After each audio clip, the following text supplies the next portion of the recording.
Cinder Ridge was less a town than a scar of red dust and raw timber, carved into the high desert of the New Mexico territory. The year was 1876. It was a place that drank sweat and offered grit in return, a temporary stop for men chasing silver or running from warrants. The air over the monthly stock fair was thick, carrying the competing smells of hot iron from the smithy, sour mash from the Sage Wheel Saloon, and the sharp ammonia of stressed livestock baking under a relentless sun. Hooves hammered the warped wooden planks laid over the main street, a frantic, hollow drumming that matched the beat inside Mara Delaney's chest. She was marched, not led. Her uncle, Rory Delaney, held her upper arm in a grip tight enough to stop the blood. His fingers felt like damp, insistent sausages against her skin. He shoved her through the loose crowd of mule skinners, ranchers, and gaunt prospectors, toward the raised platform at the end of the street. It was a structure of raw pine, usually reserved for auctioning prize bulls and unclaimed freight. Today, it was for her.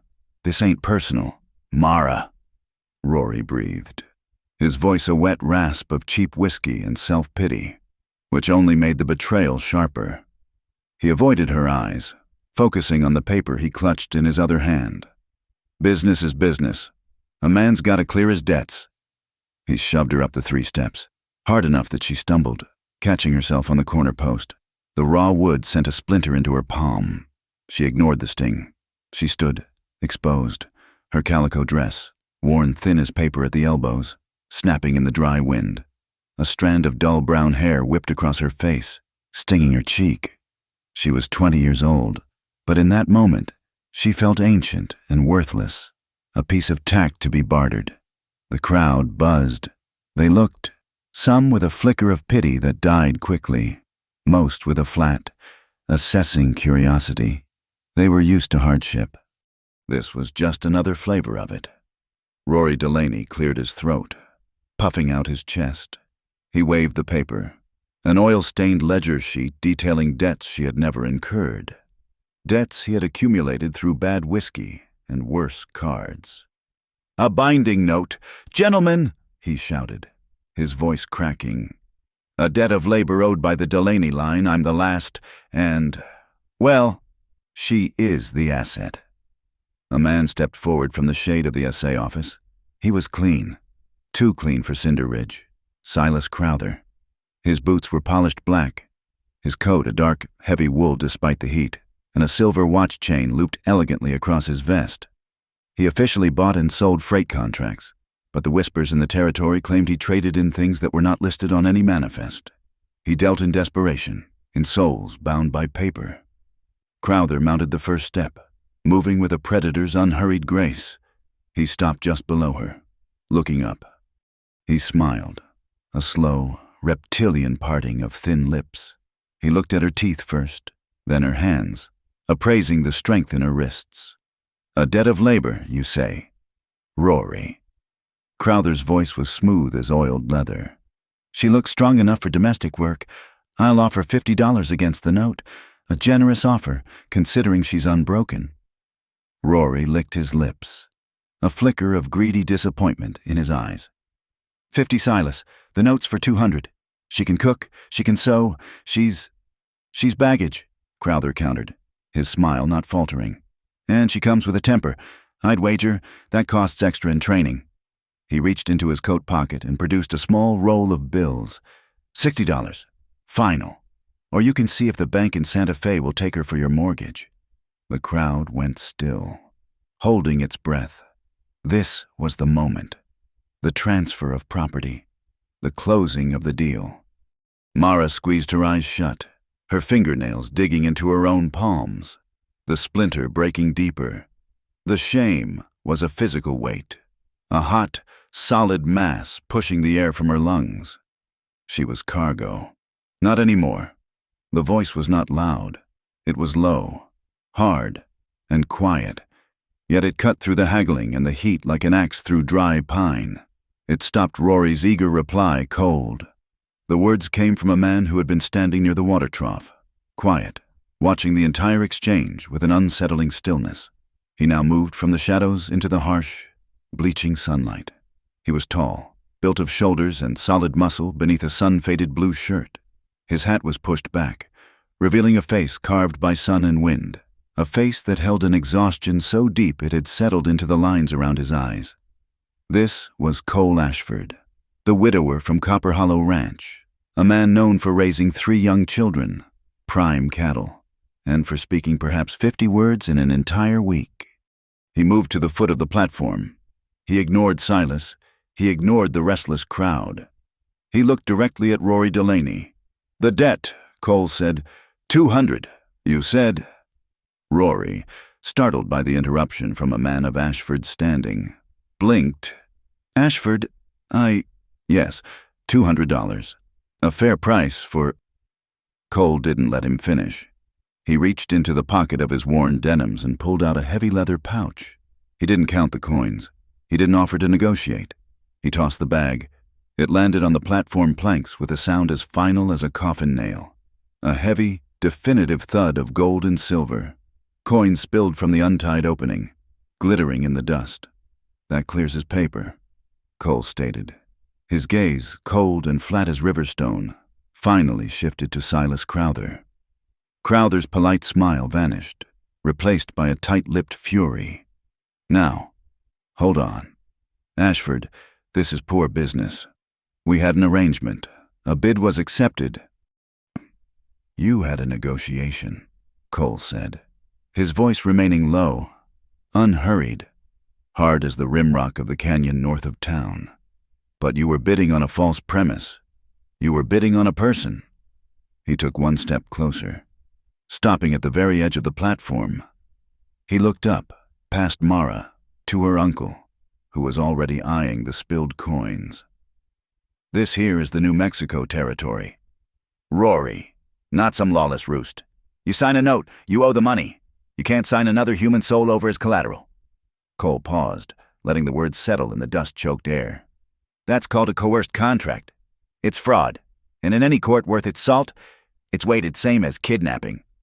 The world snapped into a sharp, dangerous focus. Behind Crowther, 2 men who had been leaning against a freight wagon straightened up.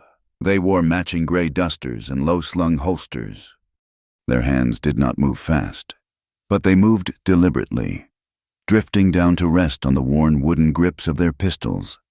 The click of a hammer being eased back was tiny, almost lost, but the entire square heard it in the sudden silence. The town's deputy, a young man named Harless, who spent most of his days sleeping off liquor in his own cell, shifted his feet, his tin badge glinting. "Now, Cole, Silas, let's not have trouble. This here is a civil matter, just business." Cole Ashford did not look at the gunman. He did not look at the sweating deputy. He looked at Mara. His eyes were gray, clear, and held nothing but a flat, steady resolve. "Step down," he said to her, his voice unchanged. She didn't move, frozen by the sudden, violent shift in her fate. Cole's gaze moved back to Rory. "You tell your niece to step down, Rory, or I'll ask Deputy Harless, right here in front of these witnesses, why he's permitting a fraudulent auction in his square." Silas Crowther stared at Cole, his eyes gone from assessing to venomous. He weighed the pouch of money against the man standing before him. Cole wasn't armed, not visibly, but he stood with the kind of rooted stillness that meant he didn't need to be. He was a rock, immovable, and the entire town was watching. Crowther hated being watched, hated being challenged. He was a man who operated in the shadows of legal documents, not in the broad daylight of public confrontation. "This isn't over. Ashford," Silas hissed, his voice low and dangerous.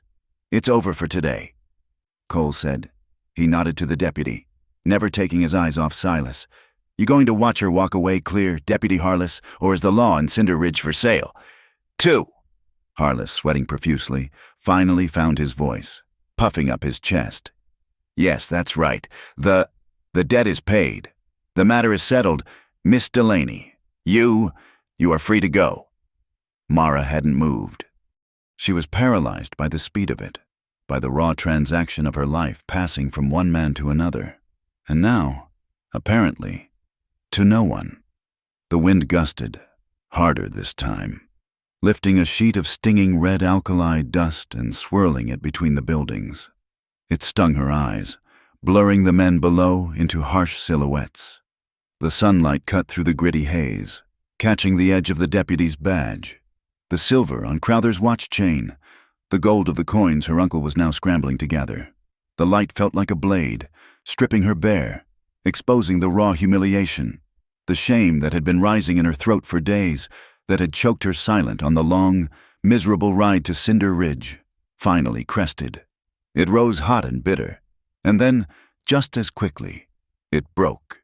It didn't disappear, but it fractured, collapsing into a vast, terrifying silence. She was no longer Rory's burden. She was no longer Silas's property. She was nothing. A void, unmoored in the center of a hostile street. Then, through the dust, a hand entered her vision. Cole Ashford was looking up at her. His hand was raised. It was broad, the knuckles scarred, the palm etched with calluses from rope and wood and iron. It was not a hand offering pity. It was a hand offering ballast.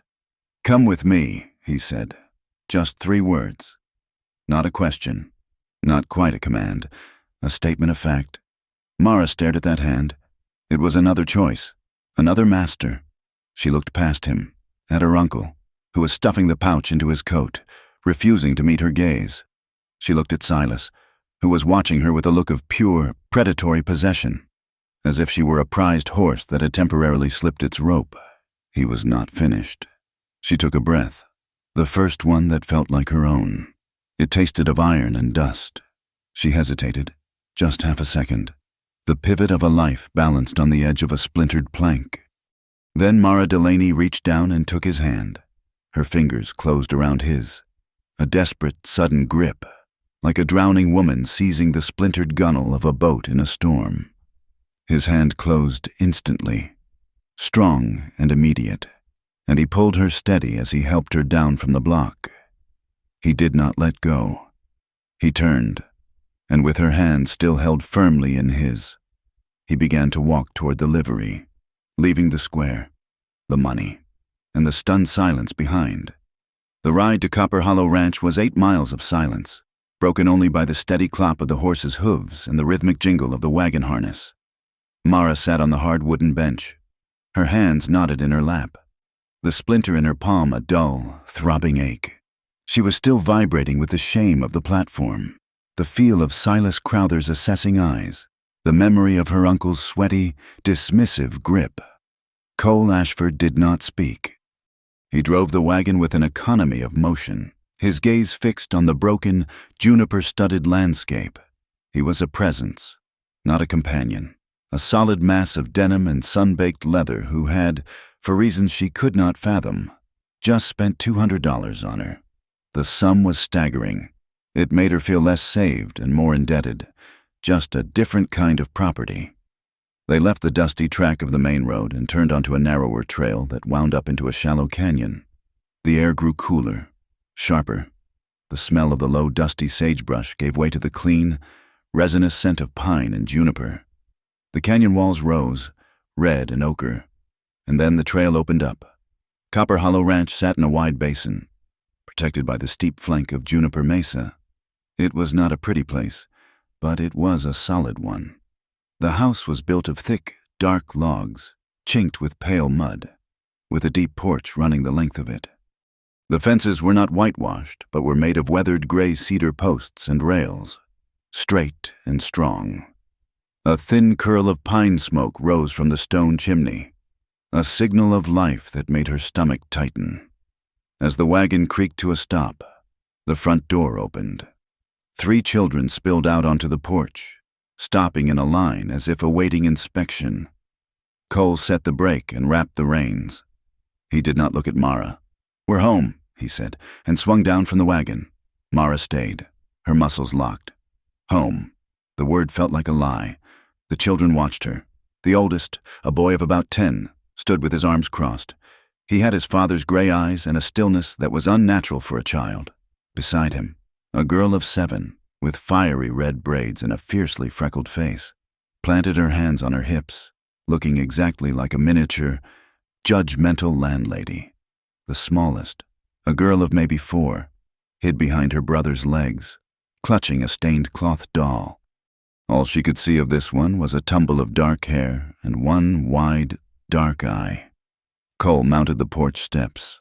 "This is Miss Delaney," he said to the children, his voice low and flat. "She'll be staying with us." The boy, Jonah, just stared, his gaze tracking from Mara's face to her worn boots and back, cataloging her, weighing her. The red-haired girl, Wren, stepped forward. "You're late for supper," she announced, her voice high and clear. "The beans will be dry. I told Jonah you'd be late. We're here now. Wren," Cole said, his voice holding no apology. He gestured to the smallest. "That's Posy." Posy burrowed deeper, hiding her face completely. Mara finally moved. Her legs felt stiff and brittle as she climbed down, her worn calico dress stiff with the alkali dust of Cinder Ridge. She stood in the yard, a piece of unclaimed freight. "The spare room is ready," Wren said, pointing. "But you'll have to use the back basin. The main one is for Pa." "Wren," Cole said, a quiet warning. "Well, it is," she muttered, but she fell silent. Cole turned to Mara. "The house is yours to move in. The kitchen. Wren does her best, but she's 7. It was not an order.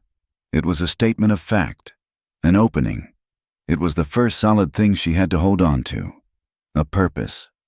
She nodded, finding her voice, though it came out as a dry rasp. "I can cook," Jonah scoffed, a small, quiet sound, and turned his back, walking inside. Wren gave her one last, appraising look and followed. Posy remained, a small shadow, before darting after her siblings. The inside of the house was dim and cool. It smelled of wood smoke, old leather, and coffee. The main room was dominated by a large stone fireplace and a heavy table. The kitchen was an alcove to the back, centered around a massive, black cast-iron stove that looked more like a locomotive engine than a cooking appliance. Mara gravitated to it, drawn by the faint warmth. She found the bean pot on the cooling rack. Wren was right. They were dry. That first week was a silent, careful dance. Mara learned the house not by being shown, but by observing. She learned that the stove was a living entity, its temper dependent on the direction of the wind blowing down the mesa. She learned to bank the coals at night, to feed it split juniper in the morning, listening for the roar that meant it was ready. She was clumsy at first, her hands calloused from labor but unused to this specific domesticity, fumbled with the heavy skillet, with the unfamiliar weight of the flour sacks. But her hands were also steady. She sorted the shriveled stores of dried onions and carrots. She kneaded dough for biscuits, her shoulders aching with the work. She learned to season the beans with the salt pork and chili powder that Cole favored. Cole Ashford himself was a quiet shadow.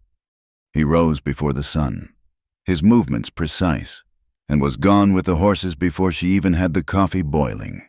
He said little, but his actions were loud. On the third morning, she found it, sitting on the rough sill of the kitchen window, where she spent most of her time, was a small tin mug of steeped mint tea. It was still warm. She looked out, but he was already in the high pasture, a distant figure on horseback. It appeared every morning after that, placed there in the pre-dawn quiet, a silent acknowledgement. Beside it, he always left one of his knives, freshly stropped on his razor hone, the edge gleaming and sharp, ready for her to use for the day's butchering or vegetable dicing. She began to stitch the family's life back together, one thread at a time. Jonah's work shirt, the one he wore every day, had a long, jagged tear in the sleeve from barbed wire. He left it balled up by the wash basin. Mara took it. She washed it in the harsh lye soap and, that evening, sat by the fire, her needle moving in small, tight stitches. The mend was clean, stronger than the original fabric. She left it folded on his cot. He wore it the next day and said nothing, but she saw him rubbing his thumb over the new, neat seam. Wren was sharp, bossy, and desperate to be in charge. She was also struggling with the tattered primer her mother had left. "The words get stuck," she complained, frustrated, slamming the book shut. Mara, sorting dried pinto beans for that night's supper, scooped up a handful. She cleared a space on the table. Show me a word. Wren pointed. Cattle. Mara laid out the beans, forming a C, then an A.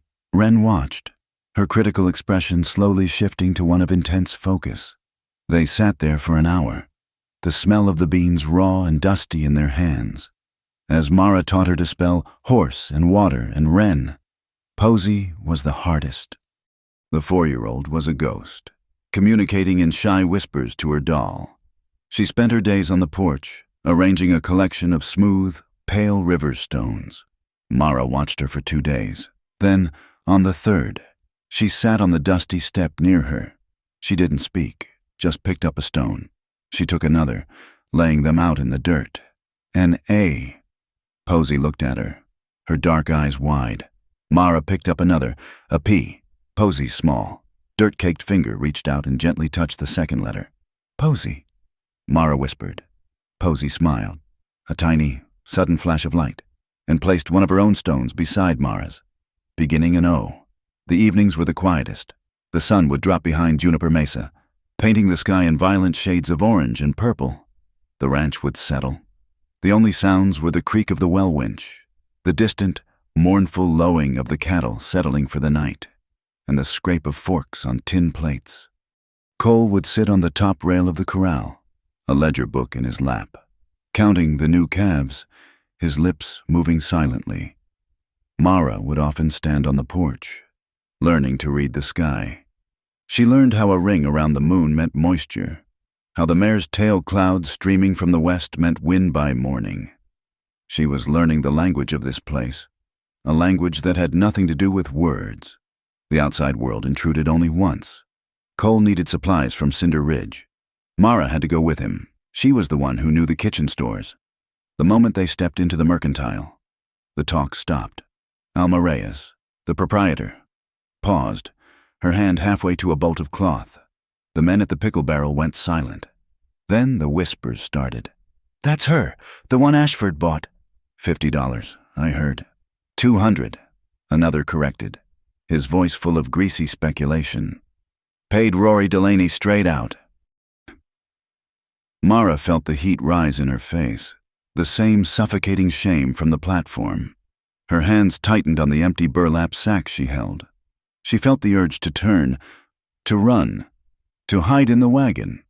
We need 50 pounds of flour, Alma, Cole said, his voice calm and steady, cutting through the whispers as if they were nothing but air. And molasses, and 2 sticks of peppermint candy. He never looked at the men. He didn't raise his voice. He just stood solid, a rock diverting the current. The whispers died. The men, ashamed, looked away. Alma Reyes hurried to fill the order. On the ride home, Mara sat straighter on the wagon bench. She stared ahead at the mesa, at the vast, open sky. She had taken the blow, and she was still upright. Her eyes no longer met the floor. That night, the thread of trust, thin as spider silk, began to thicken. After supper, Jonah, who usually just left his plate on the dry sink, brought it directly to where Mara was washing. He set it down, his movements stiff. He met her eyes for a fleeting second, then gave a short, sharp nod before turning and disappearing into the room he shared with his sisters. It was more than she had ever received from him. Later, as she banked the fire for the night, Cole came in from his final check of the barns. He poured himself a cup of water from the bucket. He drank it, standing by the table, watching the last embers glow. He set the cup down with a solid click. The biscuits were good tonight, Mara, he said, his voice rough. Thank you. He turned and walked to his room, his boots heavy on the floorboards. Mara stood in the sudden silence of the kitchen, the warmth of the stove on her back, a nod from Jonah, a thank you from Cole. It wasn't much. It was barely anything, but in the hollow, empty space of her life, it felt like a foundation. It felt like the first strand of a rope, strong enough to hold. The news from Cinder Ridge traveled slowly, carried on the tongues of freight drivers and prospectors who stopped at the Sage Wheel Saloon for a taste of its watered-down rye. It took a week for the echo of Silas Crowther's threat to reach the quiet of Copper Hollow. The sage wheel was a low, dark room that smelled of spilled beer, unwashed bodies, and the bitter crust of old tobacco. It was the heart of Cinder Ridge, and its owner, Jasper Vale, was its calculating brain. Vale was a man who saw the world in ledgers, and he watched with a bartender's neutral interest as Silas Crowther entered, brushing dust from a coat that cost more than the saloon's monthly profit. Crowther did not order rye. He ordered bourbon, the expensive kind, and let it sit. He was a patient man. A spider. "Heard you lost a recent acquisition." "Silas," Vale said, polishing a glass until it squeaked. Crowther smiled, a slow parting of his thin lips. He reached into his breast pocket and produced a folded piece of paper, sliding it across the sticky bar top. "A temporary misplacement. Jasper, not a loss." Vale picked it up. It was not a bill of sale. It was, he saw with a flicker of professional appreciation, a marriage contract.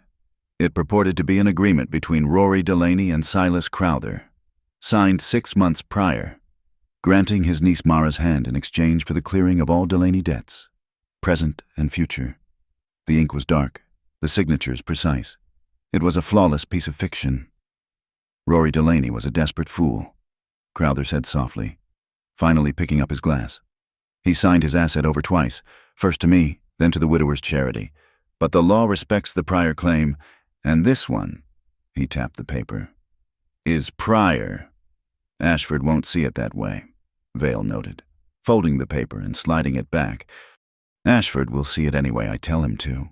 Crowther replied, his voice losing its smooth edge for just a second. He bought a debt. I own the woman. I will be traveling to Copper Hollow to reclaim my property. He finished his bourbon in one clean gulp. A man must protect his investments. The threat, delivered so publicly, hung in the stale air long after he was gone. The wind arrived at Copper Hollow 3 nights later, not as a breeze, but as an invasion. It came down from the high peaks, a screaming, invisible freight train that hit the basin and tried to tear the ranch from its foundations. It shrieked under the eaves, rattled the windows in their frames, and pushed dust in gritty streams through every crack in the log walls. Inside, the children were restless. Posy was asleep, a small, trusting lump in her cot. But Wren and Jonah were awake, their eyes wide in the dark, listening to the world try to unmake itself. Mara, checking the latches on the kitchen window for the 3rd time, felt the sound in her teeth. It was a sound of pure, impersonal malice. Then, above the howl, came a different noise, a sharp crack, followed by the heavy, frantic flapping of ripped canvas. Cole was on his feet instantly, pulling his boots on. The north haystack, the tarp. Mara was already grabbing her shawl and the spare lantern. That hay was their winter. It was the difference between survival and ruin. They plunged into the night. The wind tore the breath from her lungs and tried to rip the lantern from her hand. Cole led the way, his head down, pushing against a solid wall of moving air. The barn was a place of chaos. The main doors bowed inward. The air was full of flying straw. High up, where the winter hay was stacked almost to the rafters, the heavy canvas tarp that protected it from the leaky north wall had torn free from 2 of its moorings. It was now acting like a giant sail, flapping with cannon-shot cracks, catching the wind and threatening to pull the entire stack down. "I need to get above it," Cole yelled over the roar, pointing to a high crossbeam. "You get to the top of the stack. Try to grab the loose corner. I'll need to tie it off." Mara didn't hesitate. She jammed the lantern into a stable wall sconce and began to climb the wall of baled hay, her fingers and boots finding purchase in the tightly packed straw. She scrambled up, the wind tearing at her skirts, until she was high in the barn's dark, roaring upper reaches. Cole was already moving, climbing the barn's internal ladder to the rafter. He was agile, moving like a man who knew every inch of this place. "The rope!" he shouted, pointing. She saw it, coiled on the edge of the stack. She grabbed the free end of the flapping canvas, the force of it nearly pulling her from her perch. She held on, her arms screaming with the strain. Cole was on the beam above her, braced, reaching down. "Now the corner," he yelled. She tried to pull the heavy corner of the tarp toward him, leaning out, just as she stretched. A gust hit the barn with the force of a solid object. The entire structure groaned. Her foot slipped on a loose clump of hay. She didn't scream. She just fell forward, the canvas ripping from her grip. He caught her. He had dropped from the beam, anticipating her fall, landing on the stack just below her. He caught her with both hands, his body stopping hers with a solid, grounding impact. His arms wrapped around her, one hand splayed wide and flat on her back, the other gripping her arm, pulling her tight against his chest. He pinned her there, between his body and the rough-hewn post of the barn's frame, shielding her from the wind. The world stopped.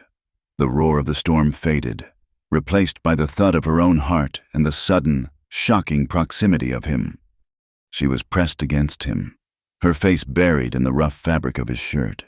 He smelled of pine resin from the fences he'd been mending, of clean, honest sweat, and the sharp, metallic tang of the cold outside air. Her hair, ripped free from its pins, whipped across his face, and he flinched, but he did not loosen his grip. She could feel the solid, unyielding strength of him, the hard muscles of his chest and shoulders. He was breathing hard, not from fear, but from exertion. Slowly, she tilted her head back. They were inches apart, in the wild, swinging light of the lantern far below. His face was a map of shadows and plains. His gray eyes, usually so distant and flat, were now sharp, focused, and intensely alive. He was looking at her, truly looking at her. And in his eyes she saw not just the concern for her safety, but the sudden, stark awareness of her as a woman. The air between them, which had been full of wind and straw, was now perfectly still and charged with a heat that had nothing to do with the weather. The moment stretched, held captive by the storm. 1 second, 2, 3. Mara found her voice first, though it was a shaky, breathless thing.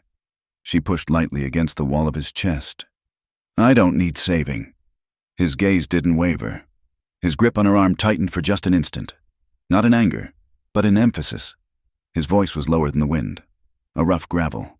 "Nobody is saving anyone." He let the words settle, their breath mingling in the cold, dusty air. "We're holding each other steady." He didn't move, giving her the choice to pull away. She didn't. She stared back, caught in the sudden, terrifying safety of his embrace. Then, slowly, as if breaking a trance, he released his hold on her back, moving his hand to the post beside her head, caging her in, but also bracing them both. "Let's fix the damn tarp," he said, his voice practical again. But the new awareness remained. They worked in a new, charged silence. He helped her up, his hand on her waist, and this time the touch was not just functional. They secured the canvas, their hands brushing, their movements perfectly, wordlessly coordinated. When they were done, they climbed down, on the barn floor, in the relative quiet. Wren was standing in the shadows by the door. She had been woken by the noise. She watched them, her expression unreadable in the dim light. She had seen her father catch Mara. She had seen the way they looked at each other.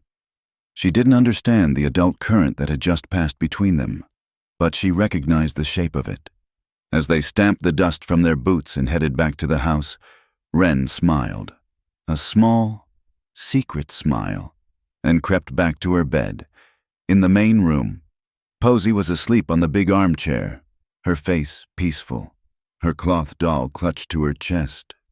She was an island of perfect peace, untouched by the storm outside or the one that had just broken in the barn. The next morning, the world was scoured clean. The wind was gone, leaving a cold, sharp, blue-tinged dawn. They were moving a small herd of cattle to the lower pasture, through a narrow, rocky gap. It was work that required timing. Cole was on his gray horse, Alder, a fluid, powerful extension of the animal, his low whistles and quiet commands guiding the lead steer. Mara was on foot, stationed near the gap, holding 2 small flags made of burlap sacks. Her job was to flank, to wave the flags and turn back any skittish calf that tried to bolt or break from the herd. She worked, her body falling into the rhythm. Wave, shout, step, wave. The thud of the hooves on the hard earth matched the beat of her own heart. She felt the cold air on her face, the satisfying ache in her shoulders. She was not a burden. She was not cargo. She was useful. A young steer, spooked by a rabbit, suddenly broke from the line.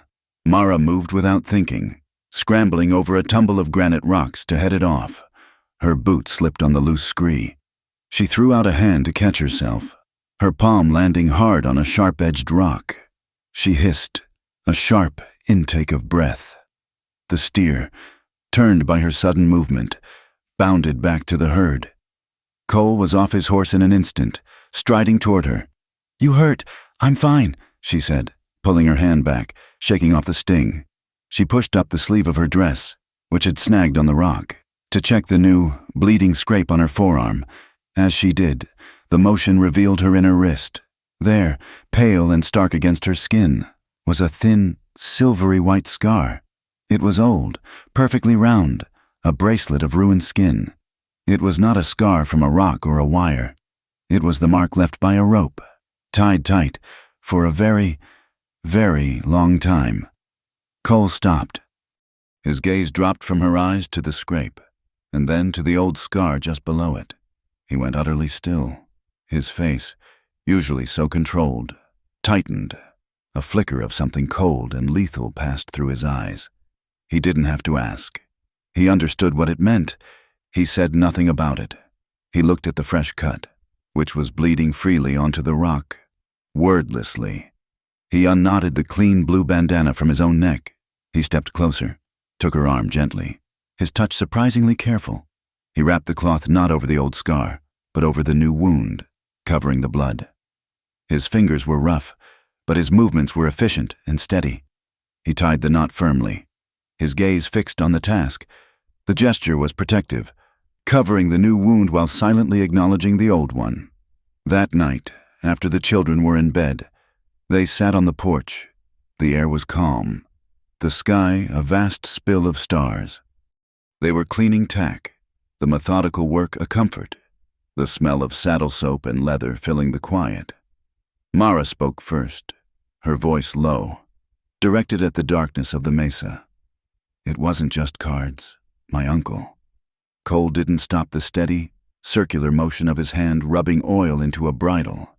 He just listened. He made investments, bad ones. He used me as collateral, not on paper, not at first, just hints, promises to men like Crowther.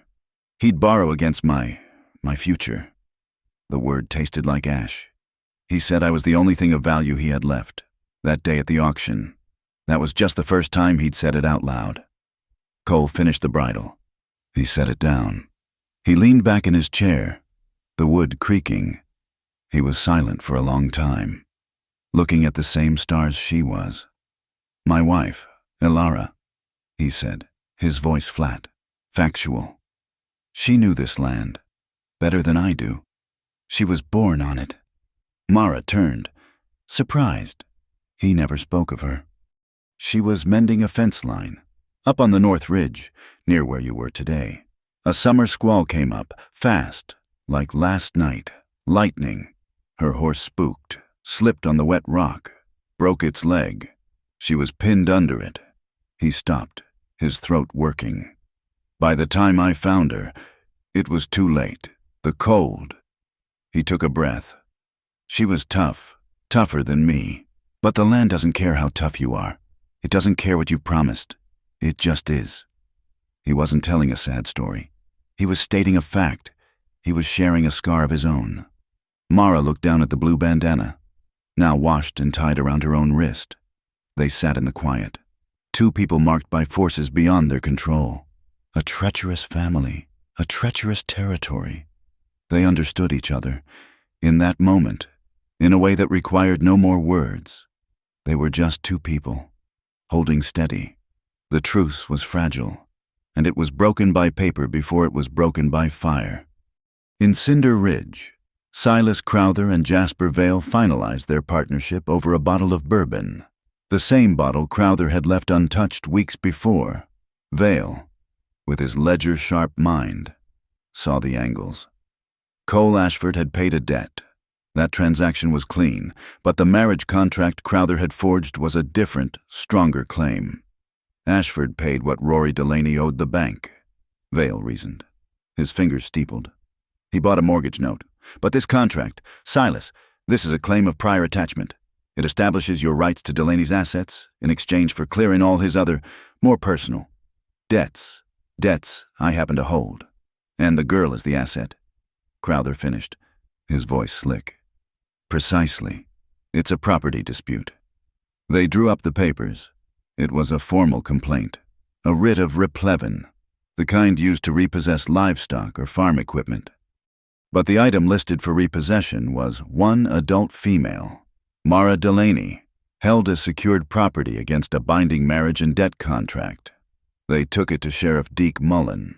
Mullen, who owed Jasper Vale for more than a year's worth of saloon credit and lost card games, looked at the paper, looked at Vale, and looked at the floor. This is irregular, Jasper, he mumbled, wiping his tobacco-stained mustache. It's paper, Sheriff, Vale said smoothly. All you need to do is file it with the circuit. We aren't asking you to ride out. We're just following procedure. Mullen, seeing the implied threat in Vale's eyes, took the paper. He did nothing. He lost it on his desk for 2 days, long enough for Vale and Crowther to ride to the next county. There, they found Bishop Calder, a district judge known for his quick rulings and his deep thirst for bourbon. For the price of a case of whiskey and a $50 filing fee, Judge Calder put his watery signature and the official territorial seal on the document. The law, stained and bought, was now on their side. They returned not to Copper Hollow, but to Cinder Ridge. They filed the order publicly, and with it, they filed a lien. Pending the resolution of this property dispute, the notice posted outside the assay office read, "A temporary injunction is placed on all saleable assets of the Copper Hollow Ranch, to wit the entire herd of cattle." The paper scissors had found their mark, right at the throat. Cole could not sell a single steer, could not move his herd, could not pay his feed bills. He was being legally choked. The news arrived at the ranch via Alma Reyes, the mercantile owner. She rode out herself, her face grim, the official notice clutched in her hand. Cole read it, his face immobile, his jaw setting so hard a muscle jumped. Mara read it over his shoulder, her blood turning to ice. Secured property. The words brought back the suffocating shame of the platform. "They cannot be serious," Mara whispered, her voice shaking. "This is not legal." "It is, until a judge says it isn't," Cole said, his voice a low, dangerous rumble. "And the judge who signed this is Bishop Calder. He's Vale's man. They've cornered us." What does it mean?" "It means," Cole said, folding the paper with a slow, deliberate crease, "they think they can starve us out. They think I'll trade you to save my herd." He turned and looked at her, his gray eyes clear and hard. "I'm not." He walked to the main room, where the children were watching, their faces pale and scared. He took his rifle from the rack above the mantel, checked the action, and slid it back. It was a simple, definitive statement. "This ranch is a sanctuary," he announced, his voice loud enough for all of them to hear. "There is no human property at Copper Hollow. Not now. Not ever." Mara felt a fierce, hot wave of something she couldn't name. It wasn't just gratitude. It was loyalty, sharp and bright as a blade. The paper attack had failed, so the attack of fire began. It happened 2 nights later. The air was still, dry, and cold. Mara woke to a smell that was wrong, not the clean scent of pine smoke from their chimney, but the acrid, greasy stink of kerosene and the panicked, sharp scent of burning hay. A dull orange light was flickering against her window. She was out of bed in an instant, screaming, "Fire, Cole! Fire!" The house exploded into frantic action. Cole was already pulling on his boots, grabbing the heavy fire blankets from the chest. "The north stack. The one we saved." He plunged into the night. Mara was right behind him, with Jonah at her heels. The largest haystack, the one they had fought the storm to save, was a roaring column of flame, lighting the entire basin in a hellish, dancing light. "Wren!" Cole bellowed, not stopping. "The bell, ring it for the neighbors. Ring it till your arms fall off." He turned to Jonah. "Buckets from the horse trough, you and Mara go." The 7-year-old girl, her red braids flying, sprinted to the big brass bell by the porch and began to pull the rope. The emergency signal fire. Fire!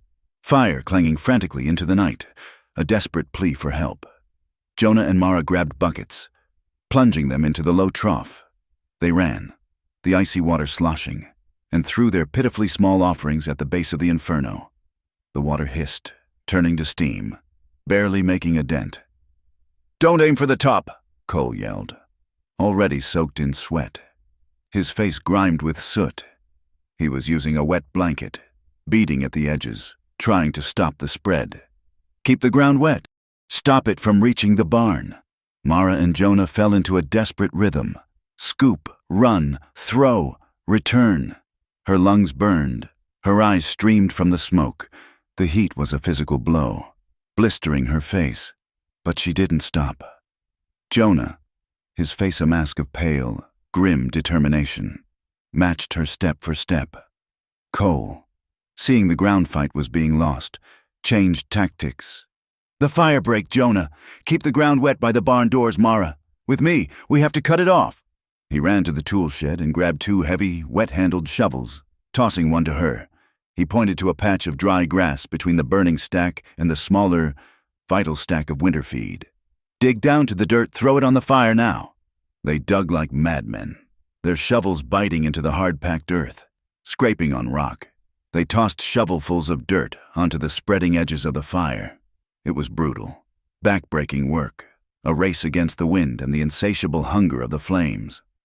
As she dug, Mara heard a new sound. Beneath the roar of the fire and the clang of the bell, a high, terrified bleating. "What is that?" she gasped, pausing to wipe the soot from her eyes. "Nothing," Cole yelled. "Keep digging." But the sound tore at her. She saw it then, in the flickering, awful light. A new calf, born just that week, had been driven mad by the heat and smoke. It had run from its mother and, in its panic, had become entangled in a loose coil of barbed wire left near the tool shed. It was struggling, twisting, the barbs digging deeper into its neck and legs with every panicked movement. "Cole, the calf!" she screamed. "We can't," he shouted back, his voice raw. "The barn! We lose the barn! We lose everything!" He was right, but Mara looked at the small, terrified creature, saw its wide, white-rimmed eyes, and she couldn't obey. She dropped the shovel. "Mara, get back here!" She ran, ignoring him, grabbing one of the wet fire blankets. She ran toward the struggling animal, throwing the heavy blanket over her head and shoulders as a shield against the raining embers. The wire was a tangled mess. The calf kicked, bleeding, its small body shuddering. "Easy," she choked, the smoke thick in her throat. "Easy now, easy." She dropped to her knees, her hands fumbling with the vicious wire. The barbs tore at her palms, ripping through the thin fabric of her nightdress and into her forearms. Blood welled, hot and slick, but she didn't feel it. She worked with a frantic, desperate focus, unwinding the tangle, her fingers raw, her body shielding the calf from the worst of the heat. "Just a little more," she whispered, her voice a prayer. The last strand came free. She pulled the calf to its feet, shoving it hard toward the open pasture, away from the fire. Go find your mother!" The calf, dazed, finally scrambled away into the darkness. Mara sagged, her arms and hands streaming blood, her lungs on fire. She watched it go, and through the pain and the smoke, a fierce, bright light filled her eyes. It was the light of defiance. She had saved it. She staggered back to the fire line just as the first neighbor, alerted by Wren's relentless ringing, rode into the yard. They fought the fire for 2 more hours. By dawn, the main haystack was a mountain of black, smoking ash. The barn was saved. The other feed was saved. The ranch was saved. Mara sat on the porch steps as the sun came up, her body trembling with exhaustion. Jonah was asleep on his feet, leaning against a post. Wren's small hands were raw and blistered from the rope. Cole stood, caked in soot and mud, staring at the ruin of their winter hay. Mara was tending to her arms. The cuts were deep, packed with dirt and soot. Cole came over, his face unreadable in the pale light. He looked at her bloodied arms, at the torn fabric, at the exhaustion that etched lines around her eyes. He said nothing. He just went to the well, pumped the coldest, cleanest water into a basin, and brought it to her, along with the whiskey bottle and clean rags. He knelt in front of her, wordlessly, and began to clean the wounds. His touch was rough, but his purpose was gentle. The next morning, the tension was a thick, sour fog over the ranch. They were taking the children to the small co-op school in Cinder Ridge, a trip they made only once a week. Cole needed to speak to Alma Reyes about replacing the hay, and Mara refused to be left behind. She would not hide. They rode in the wagon, the mood silent and grim. Mara's arms were tightly bandaged. As they pulled up to the one-room schoolhouse, a shadow detached itself from the Sage Wheel Saloon across the street. Silas Crowther. He was not alone. His two gray-dusted gunmen flanked him. "Good morning, Ashford," Crowther said, his voice pleasant. He stepped in front of the wagon, blocking their path. "A tragedy. I heard about your hay." Cole's hands tightened on the reins. "Get out of my way, Crowther." "In a moment. I'm just here to collect my property." His gaze slid to Mara, a look of oily possession. The judge was quite clear. "She is not your property," Cole said, his voice flat and deadly. "The law says otherwise." Crowther smiled. He stepped up onto the wagon wheel, his movements quick as a snake. He grabbed Mara's arm, her good arm, and yanked. "Come along, my dear. We have a contract to fulfill." The pain from her bandaged arm flared, but it was the violation that made her cry out. "Pa!" Jonah yelled. Posey started to wail. Before Crowther could pull her clear, there was a sound, a short, metallic shing, followed by a hard, definitive click. Crowther froze. He looked down. Cole Ashford was standing on the ground, his body perfectly still. He was holding his Winchester rifle, the barrel aimed not at Crowther's chest, but level, steady, and pointed directly at his cold, black heart. Cole's voice was not loud. It was barely a whisper, but it carried across the entire street. "Let her go!" Crowther's smile vanished. His eyes widened, seeing the absolute lack of doubt in Cole's face. This was not a negotiation. This was a sentence, waiting to be carried out. Slowly, his hand opened. He released Mara's arm as if it were a hot coal. "You're a fool!" "Ashford!" Crowther hissed, stepping back. "You just threatened me in front of witnesses. You can't fight the law." "That's not the law. That's just you," Cole said, his rifle not wavering. "You want her, you try to take her, but not in the shadows, not with paper and not with fire." Cole's gaze flickered to the growing crowd.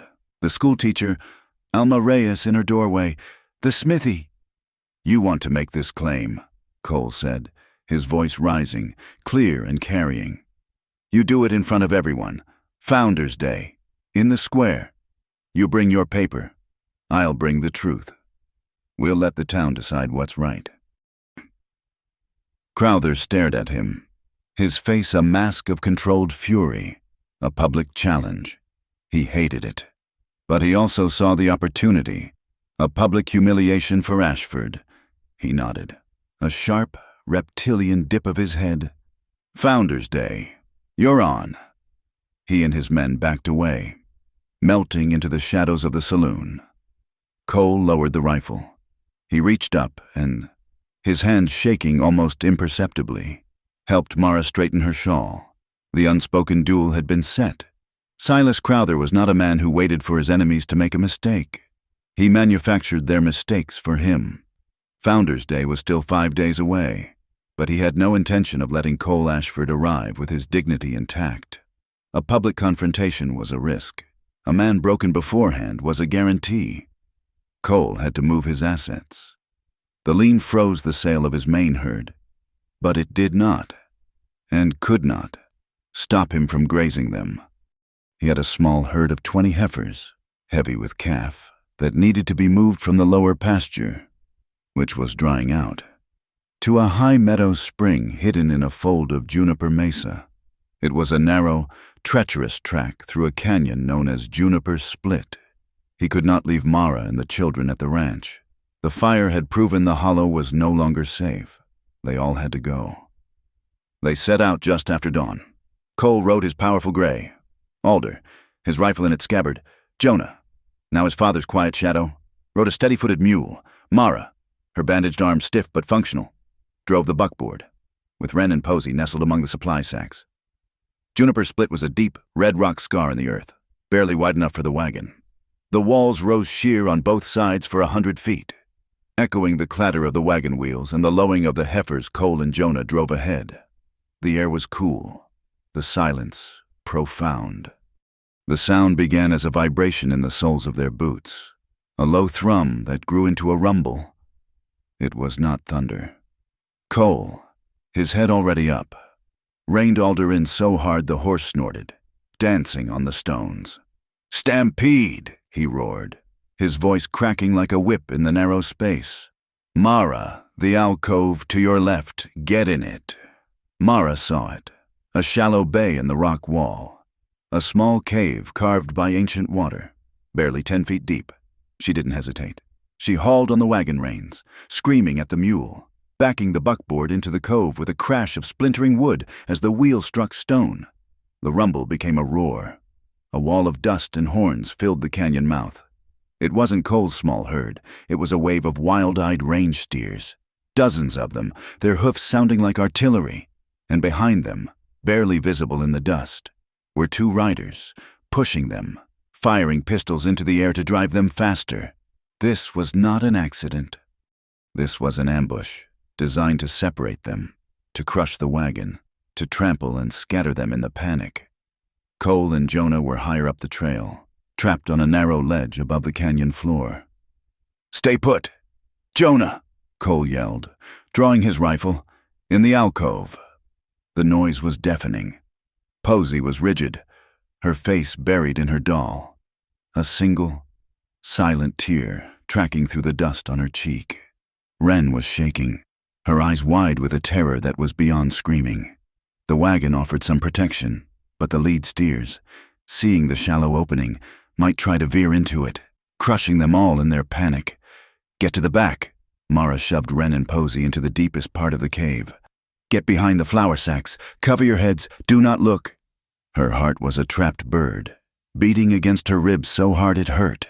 She looked at the thundering wall of death, less than 50 yards away. She would not let them be crushed. She ripped off her own heavy wool coat. It was a deep blue, the one Cole had bought for her from Alma Reyes. She stood at the mouth of the alcove, in front of the wagon, her feet planted. She was a single, small figure in the path of a tidal wave. She held the coat open, like a matador's cape, and she screamed. It was not a scream of fear, but a raw, primal yell of defiance. "No, get on." The lead steers, their eyes white, saw the sudden flash of blue, the small, violent motion, the unearthly human shriek. The animal in front, the leader, hesitated for a single, critical beat. It was confused. It turned its head, breaking its stride, and veered to the right. The steer behind it followed, and the one behind that. The herd split. The wall of cattle broke apart around her, thundering past on both sides of the alcove. So close she could smell their hot, panicked breath, feel the grit thrown from their hooves sting her face. Dust filled the air, thick and choking, blotting out the sun. Her heart hammered, a frantic drum against the roar of the stampede. She stood her ground, coat held wide, until the last steer had passed, leaving only a cloud of choking, red rock dust and a ringing silence. Higher up, Cole watched it, his own heart stopping as the herd divided around her. He saw the 2 riders who had pushed the herd pull up, confused. But there was another. One of the gray-dusted men who had flanked Crowther in town had broken off. He was climbing a switchback trail, trying to get above Cole and Jonah, to get a clear shot down. "Jonah, get off the mule," Cole said, his voice deadly calm. "Get behind that boulder. Do not move until I come for you." Jonah scrambled down, vanishing like a rabbit. Cole spurred Alder. The gray horse, bred for mountain work, leaped forward, climbing the rocky trail like a goat. He was a gray arrow aimed at the man. The gunman saw him coming. He reined in, his horse skittering on the loose shale, and fumbled for his pistol. He was at the very edge of the canyon, a sheer drop to the rocky floor far below. The man raised his gun. Cole did not slow down. He rode Alder straight at him. The horse, sensing the urgency, slammed its shoulder into the flank of the other animal. The gunman's horse screamed, rearing back on the precipice, its hooves scattering stones into the abyss. The man fired. A panic shot. The bullet exploded a chip of granite from the canyon wall, inches from Cole's face, stinging his cheek with stone fragments. But below, another threat had emerged. The second hired rider, the other gray-dusted man, had seen Cole engaged. He was on the canyon floor, directly below the fight. He had a clear shot at Cole's back. He calmly dismounted, braced his rifle on a rock, and took aim. Mara saw him. The dust was settling. She saw the man, saw the glint of the long rifle, saw him aim up at Cole, who was still fighting for position on the cliff edge. She looked in the buckboard. Her hands fumbled, finding the coil of hemp lariat she had been learning to use. There was no time to build a loop, no time for skill. She grabbed the heavy, coiled rope and, with all the strength in her body, she threw it, end over end, at the man below. It was not a clean throw. It was a desperate, clumsy heave. The coil unspooled in the air, a living snake of hemp. It didn't loop him. It hit him. The heavy brass hondo at the end struck his shoulder, and the rest of the rope tangled, wrapping around his gun barrel and his arm. Just as he was squeezing the trigger, the shot went wide, burying itself in the dirt. The man yelled, shocked, trying to untangle his rifle from the sudden, heavy weight of the rope. That 1 second was all Cole needed. He heard the shot from below, saw the man flinch. He ripped his own Winchester from its scabbard.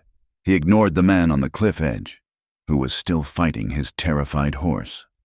Cole spun Alder, looked down, and fired. He did not aim for the man. He aimed for the granite rock the man was using for cover. The bullet struck the rock, exploding into 1,000 pieces of stinging shrapnel. The rifleman cried out, dropping his weapon, clutching his face as the rock fragments peppered him. The fight was over. The man on the cliff, seeing his partner disabled and Cole now turning his full attention back to him, yanked his horse's head around and scrambled away, retreating back down the canyon. The tangled man, bleeding from a dozen small cuts, grabbed his rifle and fled after him. High on a distant ridge, Silas Crowther, who had watched the entire engagement through a spyglass, lowered it. His face was pale, his lips a thin white line. He turned his horse and vanished.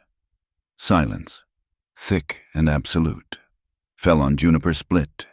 It was full of the smell of gunpowder, sweat, and churned earth. Cole rode Alder down the steep track, his face a mask of cold, contained fury.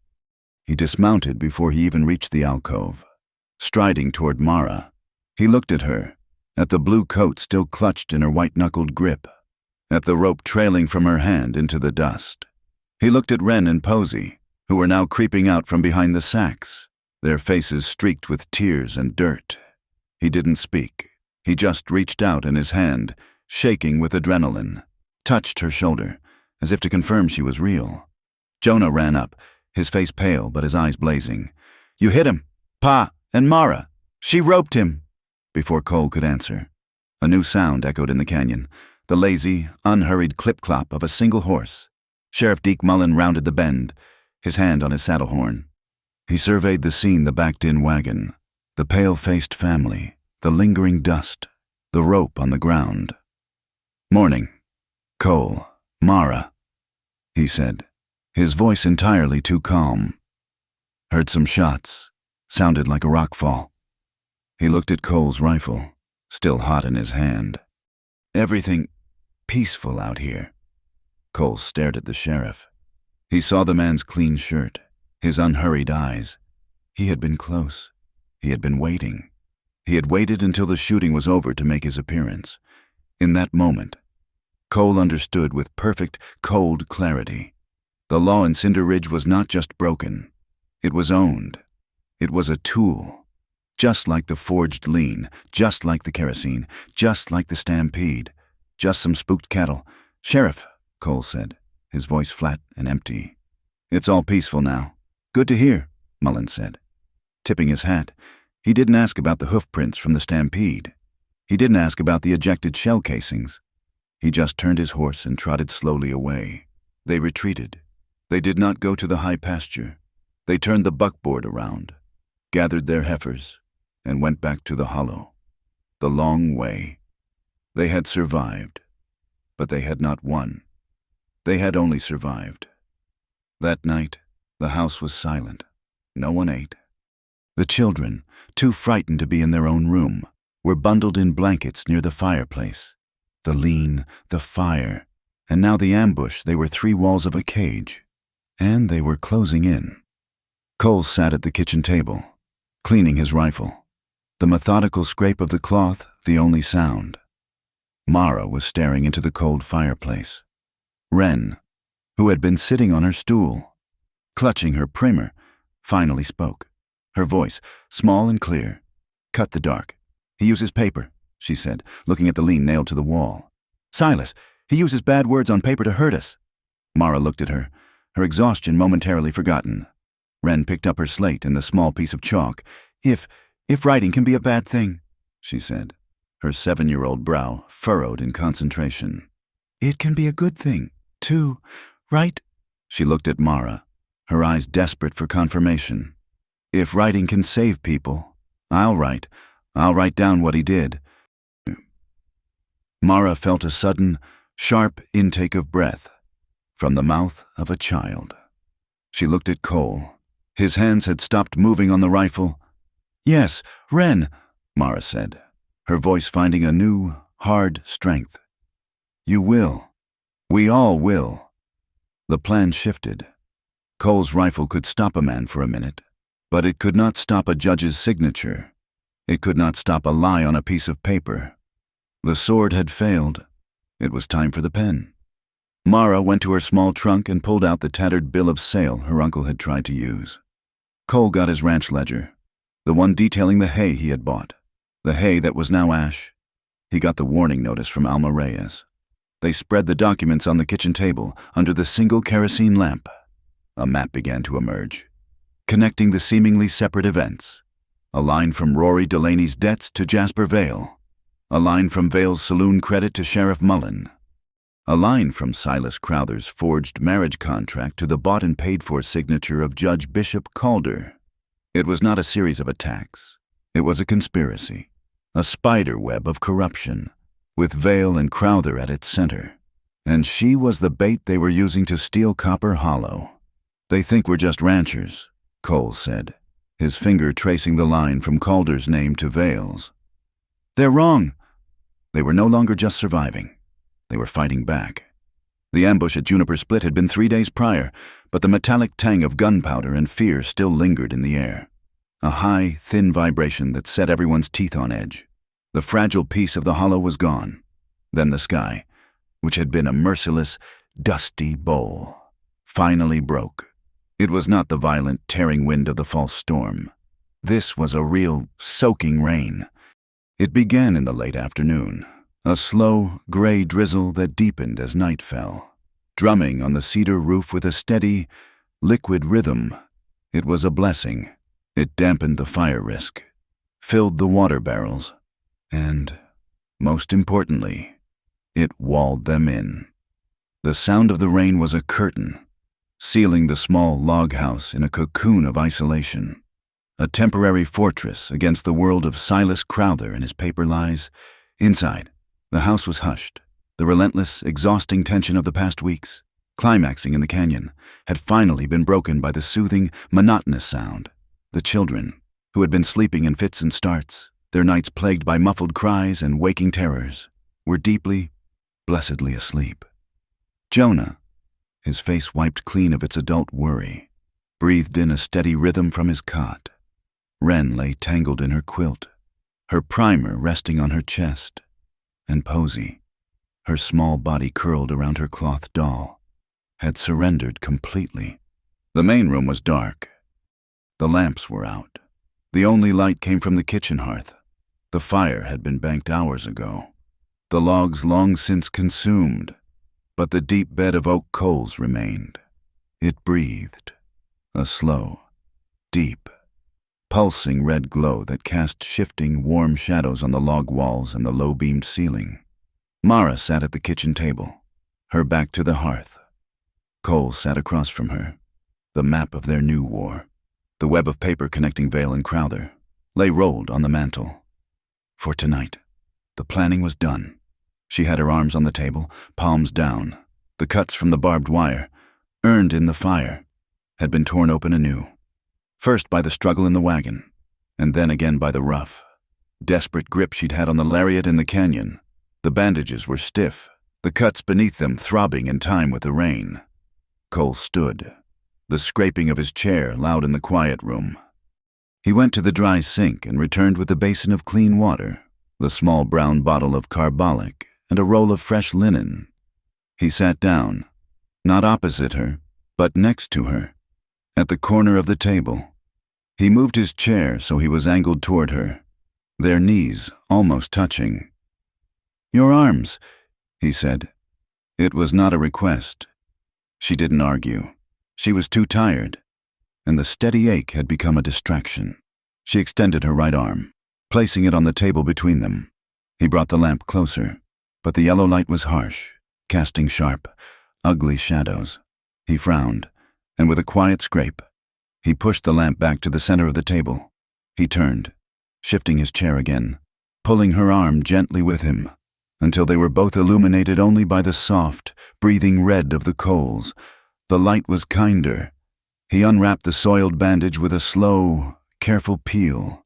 The cuts were angry, red and puckered in the firelight. He dipped a clean cloth into the water, his large, scarred hands moving with an unexpected delicacy. She watched his hands.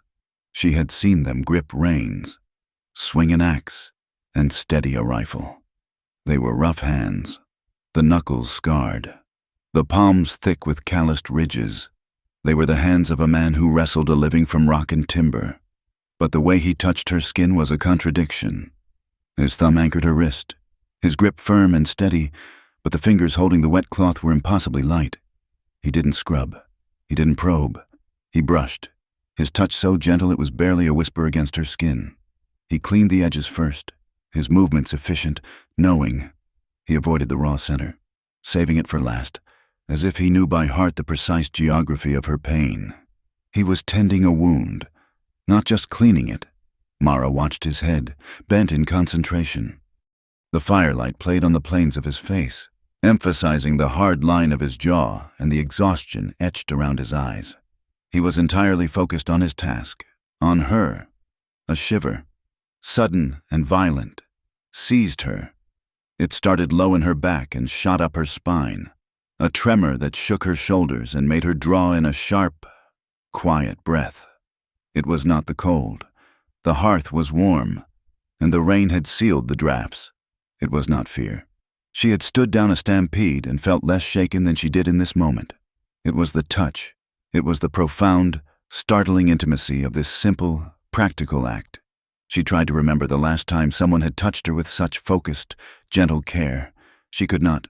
Her uncle's touch was a grip, a shove, a proprietary claim. Crowther's was a violation, a pinching assessment of her value. This was different. This was touch without demand.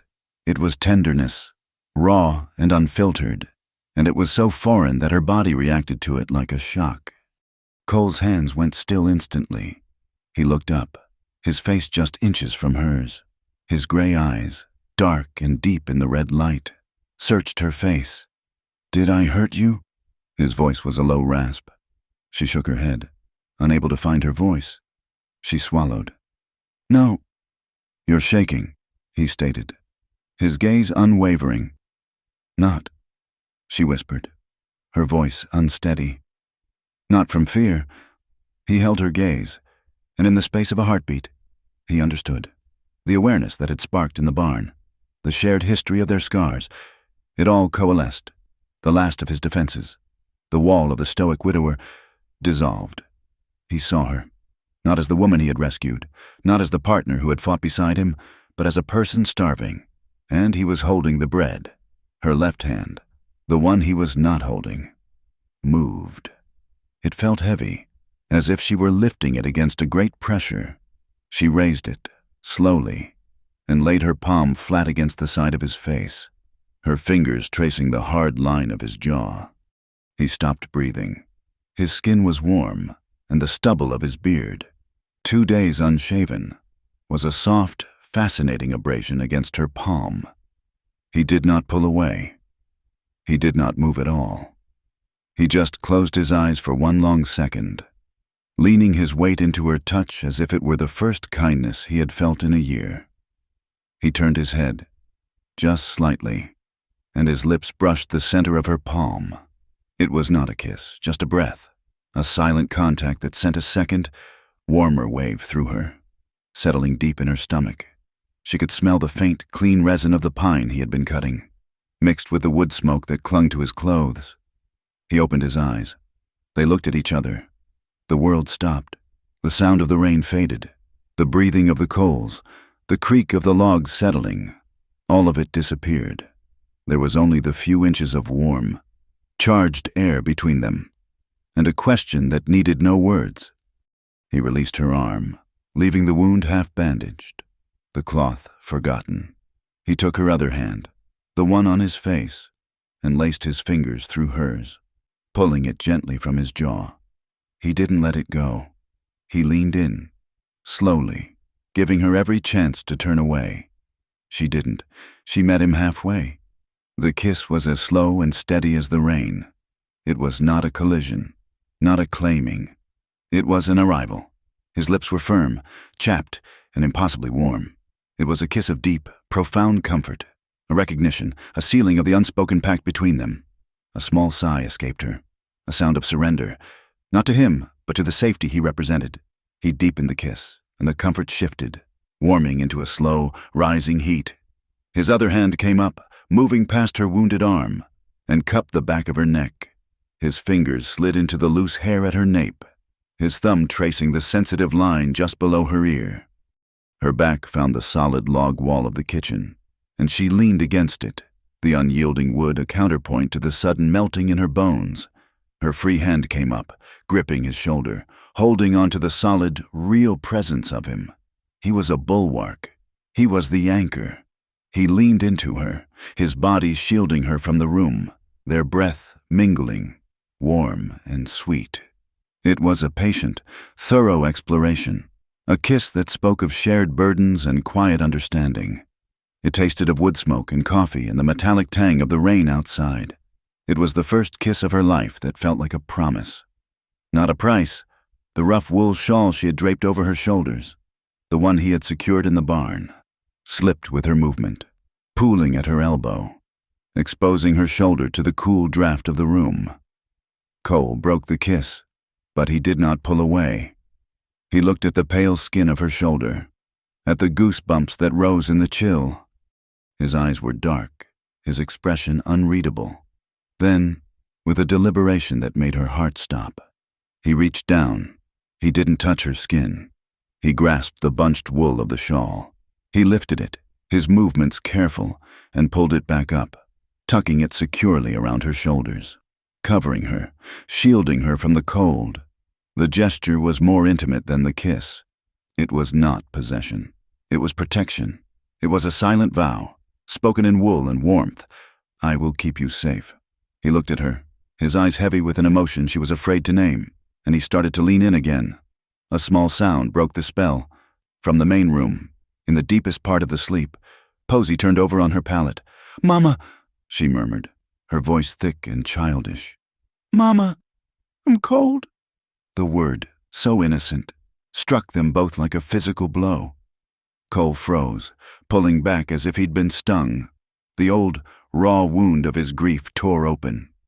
Mara's heart ached for him, for the child, for the woman whose place she was in.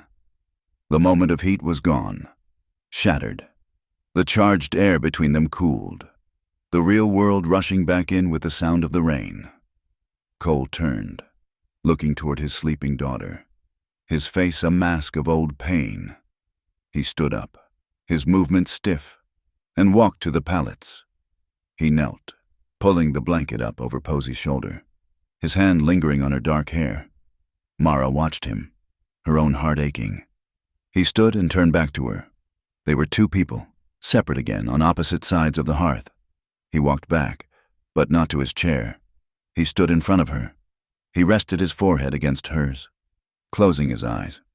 They just stood there, breathing, their heartbeats slowing. The rain a steady drum once more. Mara spoke first, her voice a raw whisper, aimed not at him, but at the floor. "Cole." He grunted, not moving. "That day," she said, her voice shaking but finding its strength. "In the square, you paid $200 for my uncle's note."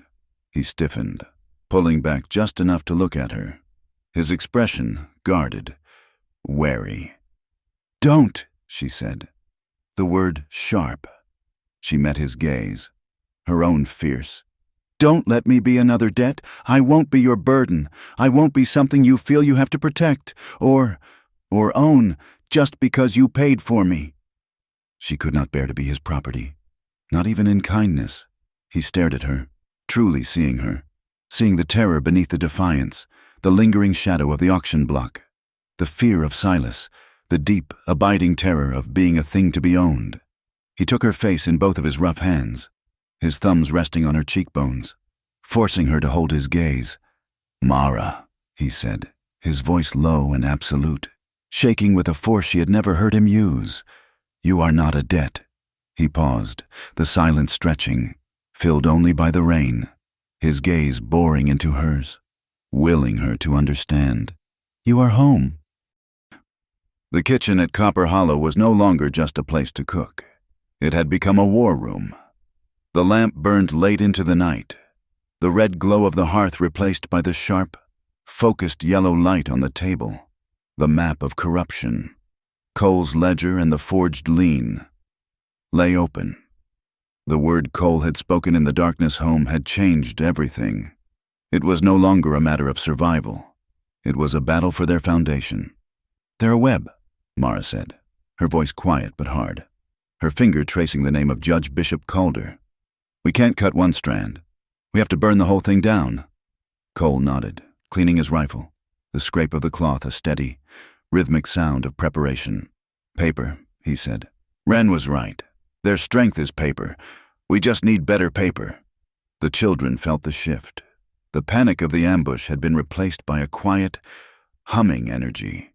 Jonah, the silent observer, took a piece of charcoal and a sheet of brown wrapping paper. He began to draw. He was not drawing horses or houses. He was drawing the switchback trail in Juniper Split. He marked the high ledge where the gunman had tried to trap him. He drew the alcove where Mara had hidden the wagon, and the flat rock where the rifleman had aimed at his father's back. He was mapping the scene of the crime, his memory photographic and precise. Wren, meanwhile, had taken her slate and a fresh sheet of paper from Alma Reyes. Her tongue stuck out the corner of her mouth in concentration. She was not just practicing letters. She was drafting. "We, the undersigned," she wrote, her letters large and uneven, "do not believe Silas Crowther. We saw what he tried to do to Mara Delaney. She was composing a petition, a testament of the living. They needed allies. They needed proof." The next day, Cole and Mara rode to Cinder Ridge, leaving Jonah in charge of the ranch and the rifle. They did not go to the sheriff's office. They went to the mercantile. Alma Reyes was stacking tins of peaches, her face grim. "Cole, Mara," she said, her greeting low. "Heard you had visitors." "We did," Cole said, his voice flat. "Alma, we need help, not supplies." Mara stepped forward. Alma, that day, at the auction, you looked angry. Alma paused, her hand on a tin. I've been in this territory for 20 years, she said, her voice tight. I've seen drought, I've seen fever, I've seen hard men do hard things, but I have never seen a man try to sell a person. It was an offense. It's bigger than that, Mara said. She explained the web, the lien on the cattle, the forged marriage contract, the fire. It's not about me, Alma. It's about the ranch. Vale and Crowther are using me to steal Copper Hollow. Alma's dark eyes hardened. Jasper Vale. She spat the name like it was poison. He has been choking this town for a decade. He holds the note on half the businesses on this street, mine included. We think he's working with Judge Calder, Cole said, but we can't prove the money. Alma went still. She looked at the front door, where the street bustled in ignorance, then back at them. Come, she said, gesturing to the back room, a dusty space filled with sacks of flour and barrels of nails. She went to a high, dusty shelf and pulled down a thick, leather-bound ledger. She opened it. I am the town's postmaster, such as it is. I am also the closest thing Cinder Ridge has to a bank. Men who don't trust Vale leave their money with me. She ran a finger down a page. And Vale, he trusts no one. He cashes his profits here, but he doesn't take the coin. She pointed to a series of entries. J. Vale, transfer. Chapel Building Fund, $50. J. Vale, transfer. Chapel Building Fund, $200. The Chapel Building Fund, Mara asked, confused. Cinder Ridge doesn't have a chapel. Exactly, Alma said, her voice bitter. It's a ghost. A name on a piece of paper in Santa Fe. It's where he and Crowther hide their money. Look at the dates. She tapped the ledger. This $200 deposit the day after the big fire at the O'Leary mine. The one Judge Calder ruled an accident, giving the claim to Vale's holding company. She tapped another. This 50. The day Rory Delaney signed his last note. The one that put him in Crowther's pocket? It was the link, the money trail, running from the town's tragedies straight into a false charity. Alma, Cole said, his voice rough with the weight of the discovery. We need this. A copy, Alma said, pulling out a fresh sheet. You'll have it. Their next stop was the livery stable, a place that smelled of hay, manure, and old leather. They found Orrin Pike mucking out a stall. He was a small, wire-thin man in his 60s, with a face like a dried apple and eyes that had seen too much. He had been the Cinder Ridge postman for 30 years, until Judge Calder had him fired. Ashford, he grunted, not stopping his work. Heard you and Vale are crossways. You could say that. Cole said. He unrolled the lien, the one with Calder's signature. Orrin, you handled mail for this territory your whole life. You know every signature, every seal. Orrin stopped, leaning on his pitchfork. He squinted at the paper. Aye, that's Calder's fist. He writes like a drunken spider, all splash and no form. What about the seal? Mara asked, pointing to the faint purple embossment. Orrin's eyes narrowed. He pulled a pair of spectacles from his pocket and peered closer. He reached out a dirty finger and traced the circle. He grunted. He walked over to an old saddlebag and pulled out a magnifying glass. He looked for a long, silent minute. Well, I'll be. He whispered. He looked up at them, his eyes sharp. It's a fake, a good one, but it's a fake. How do you know? Mara asked, her heart hammering. The eagle's left wing, Orrin said, tapping the glass. On the official territorial seal. There are 9 feathers. This one's got 10.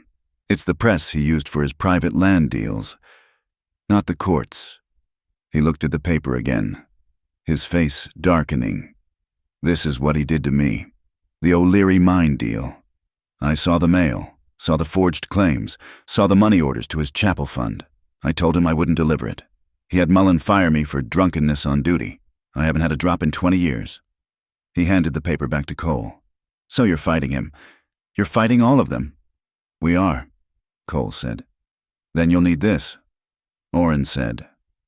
He went back to his saddlebag and pulled out a small, oilcloth-wrapped packet. He unrolled it. Inside was a piece of paper, a shipping manifest for the O'Leary mine, signed by Vale, and stamped with the same 10-feathered, illegal seal. He thought he'd burned all of them. He missed one. They had the money. They had the forgery. They had the witnesses. The law in Cinder Ridge was rotten. They had to go above it. Adelaide Monroe, Alma had told them. She's the circuit judge. She comes through on the 8th of every month. She's not like Calder. She's difficult. She actually reads the law. Mara knew what she had to do. While Cole went back to the ranch, she took the small amount of money she had earned from selling her biscuits to the mercantile and bought a ticket for the stagecoach, not to Santa Fe, but to the telegraph office in Socorro, 2 towns over, far from Sheriff Mullen's prying eyes. She sent a single, carefully worded telegram to the territorial courthouse in Santa Fe, addressed to Judge Adelaide Monroe. She detailed the writ, the claim of human property, the judicial misconduct of Bishop Calder, and the evidence of fraud.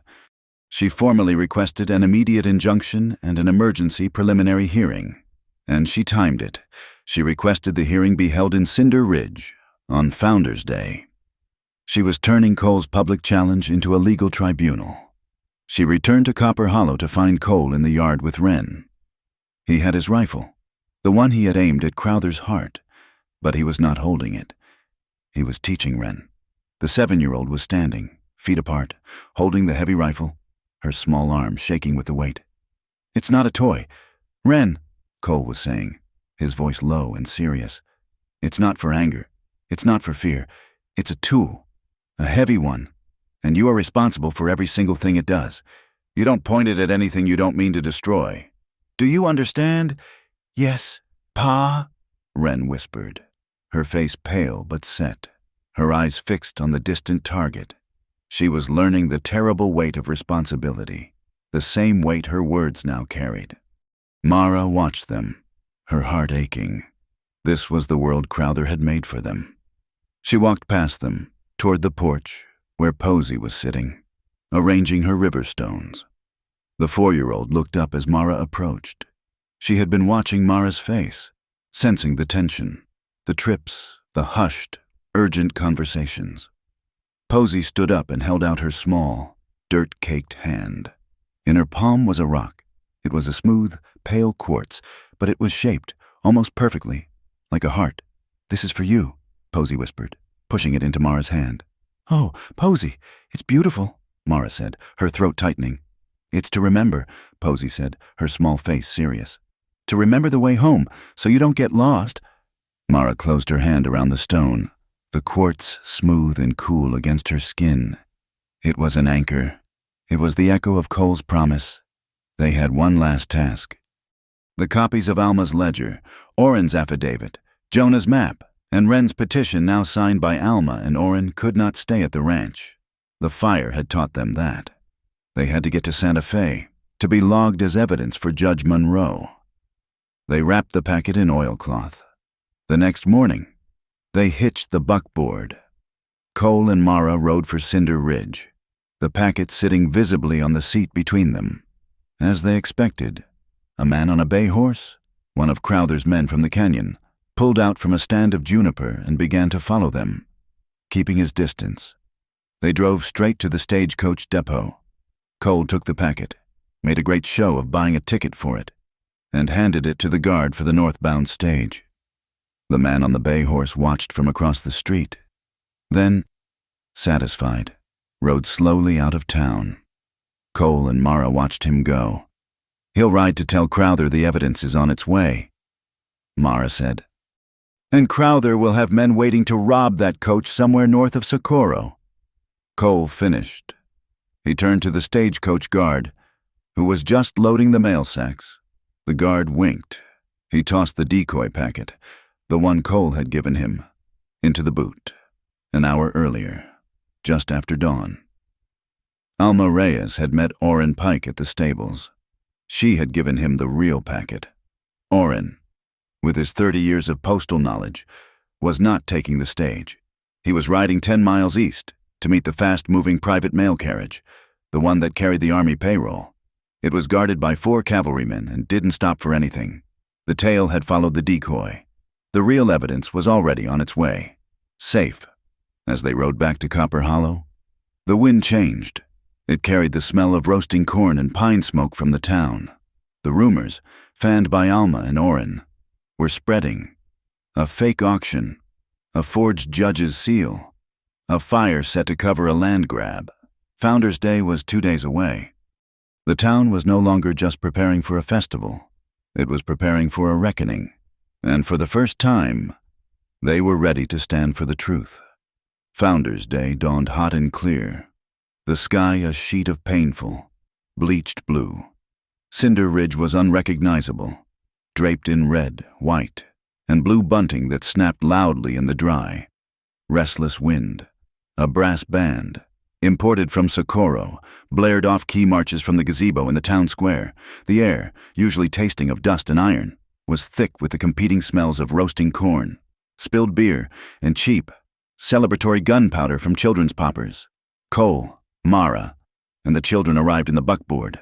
They were a quiet island in the sea of noise. Cole wore his town shirt, the clean white one Mara had mended.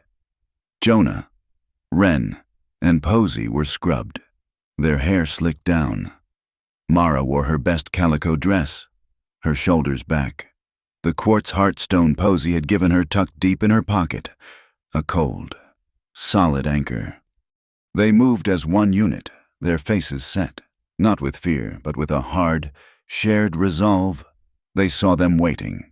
Silas Crowther, Jasper Vale, and Sheriff Deke Mullen stood on the porch of the Sage Wheel Saloon, watching the festivities with the smug air of owners. Crowther was immaculate, his black coat brushed, his silver watch chain gleaming. At precisely high noon, the brass band tapered off into a ragged squeal. Sheriff Mullen stepped into the center of the square, holding his hands up for quiet. "Folks," he bellowed, his voice thick, "as part of our Founders' Day celebration, we have a small civil matter to resolve, a public accounting." The crowd, sensing drama, quieted. The rumors of the past few days had charged the air with anticipation. Silas Crowther separated from the group, moving with his familiar, unhurried grace. He walked to the wooden platform, the very same one where Mara had been sold. He mounted the steps, turning to face the town. "Citizens of Cinder Ridge," he began, his voice smooth and carrying. "You were here weeks ago when I attempted to claim what was mine. I was interrupted, but law is law." He held up a piece of paper, the forged marriage contract. "I hold a prior claim, a legal, binding contract for the hand of Mara Delaney, signed by her guardian in payment of his debts." He smiled, a reptilian gesture. Mr. Ashford, in his enthusiasm, bought a debt that had already been settled. He bought paper. I own the property, and I am here to collect her. He was replaying the auction.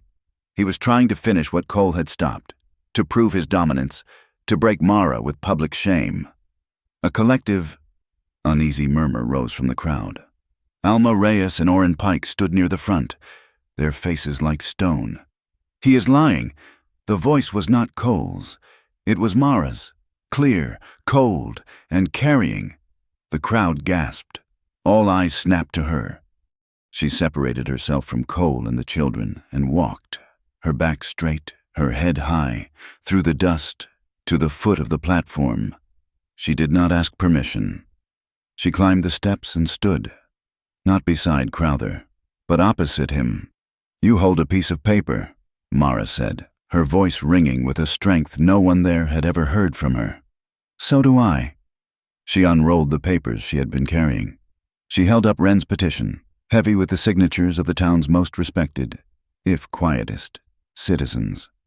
"This is a petition, signed by your neighbors, testifying to your character."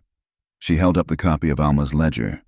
"And this is a record of your chapel building fund, Mr. Vale," she said, her gaze finding the saloon keeper. "The fund you and Mr. Crowther used to launder money from your land grabs, like the $200 deposit you made the day after the O'Leary mine fire, the one Judge Calder ruled an accident." The silence was no longer uneasy. It was absolute, heavy, suffocating. She held up Oren's affidavit. "And this is proof that the seal on your court orders," she looked back at Crowther, "is a forgery. The 10-feathered eagle, the one you use for your private, illegal deals." She took a breath and laid the papers on the rough plank. "A new set of laws. You did not come here for me. You came here for Copper Hollow. You forged a lien. You set fire to our hay. You ambushed us in Juniper Split. You did not come here for a debt. You came here for a theft." Silas stared at her, his mask of civilized control finally cracking. He saw the faces in the crowd turning, not with curiosity, but with a cold, dawning fury. He had lost. Cole Ashford moved then. He stepped up onto the platform, not to speak for Mara, but to stand beside her. He put his hand on her shoulder, a solid, grounding weight. He looked at Silas Crowther, his gray eyes flat and final. Not anymore. The words, the same 2 words he had spoken in this very spot, were no longer a purchase. They were a verdict. Jasper Vale, his face slick with sweat, his world of numbers and leverage collapsing, panicked. He fumbled inside his coat. You lying whore!" he shrieked, his hand reappearing, clutching a pearl-handled derringer. He aimed it at Mara. Cole moved in the space between heartbeats. He did not draw his own gun. He became a shield, shoving Mara behind him, his entire body covering hers, bracing for the impact. A shot exploded. The sound was deafening, flat, and ugly. Wood splintered from the post beside Cole's head. The bullet had gone wide. Chaos erupted. The crowd screamed, surging backward. The brass band scattered. Instruments dropped. A vendor's stall overturned, sending apples rolling everywhere. And in that moment of absolute panic, Silas Crowther moved. Jonah, reacting with the instinct his father had drilled into him, grabbed Wren and Posey. The trough! Now, he dragged his sisters behind the heavy wooden horse trough at the edge of the square, shoving them flat against the dusty ground. But he was a split second too late. Crowther, seeing his plan in ruins, his partner exposed, and the crowd turning on him, vaulted off the platform. He needed leverage. He needed an escape. He saw the children. He saw the smallest one. He lunged, grabbing Posey by the arm before Jonah could pull her to safety. He ripped her from her brother's grasp, clamped a hand over her mouth to stifle her scream, and scooped her up. "Pa!" Jonah screamed, a sound of pure terror. "No!" Mara shrieked, pushing past Cole. Silas, holding the 4-year-old girl tight against his chest as a shield, ran. He didn't run for the street. He ran for the tight, narrow alleys between the general store and the assay office. Heading for the rail depot, Mara launched herself after him, a shadow detaching from the chaos. She ran, her heart a single, cold point of fury. She heard Cole yelling her name, heard the sound of a second, heavier gunshot as he fired into the air to clear a path.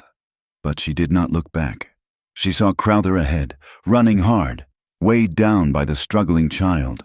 He was fast, but she was faster. One of his gray-dusted gunmen, the one from the canyon, stepped out from behind a rain barrel, raising his pistol. Mara didn't stop. She still had the lariat from the wagon, coiled and slung over her shoulder. She ripped it free. She didn't have time for a loop. She swung the entire coil, heavy brass hondo and all, like a flail. The rope thwacked against the man's wrist. A sickening crack of rope on bone. He howled, his pistol clattering on the stones. He grabbed his shattered hand, his face white with shock. Mara didn't slow. She vaulted over a stack of crates, landing hard, gaining on Crowther. He was fumbling with the back gate of the livery. He got it open and plunged through, into the dusty rear alley that ran parallel to the train tracks.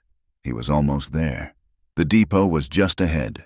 A second gunman, the one she had hit with the rope in the canyon, stepped from the stable, blocking her path, his rifle leveling. Mara didn't have her rope. She saw a stack of sacks leaning against the stable wall. Alma's Mercantile. Fine flour.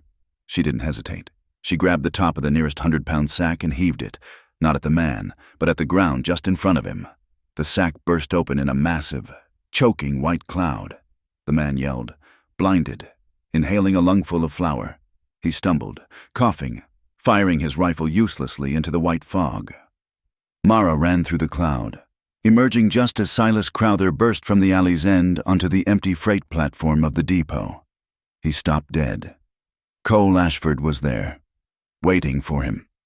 He stood 20 yards away, at the far end of the platform, his Winchester rifle leveled, not at Silas, but at the space just beside his head.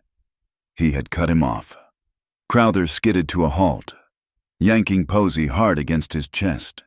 The child was crying now, terrified, muffled sobs. "Put the gun down, Ashford," Crowther yelled, his voice ragged. "Or I swear, I'll snap her neck before you can fire." Cole's rifle did not waver. His face was a mask of such cold, lethal fury that it was barely human. "Let her go!" Mara stepped out from the alley behind Crowther, her chest heaving, her hands empty. Silas was trapped between them.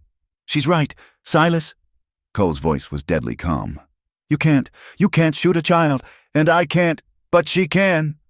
Silas laughed, a harsh, panicked sound. "She's unarmed. She doesn't need a gun," Cole said. Mara stepped forward, her face streaked with sweat, flour, and righteous fury. Cole held the lethal standoff, but he left the judgment to her. The crowd, drawn by the chase, was now spilling into the depot yard. A silent, watching mob. Alma, Orrin, the smithy. The rancher's veil had cheated. "You're right," Mara said, her voice ringing in the sudden, tense silence. "I don't have a gun.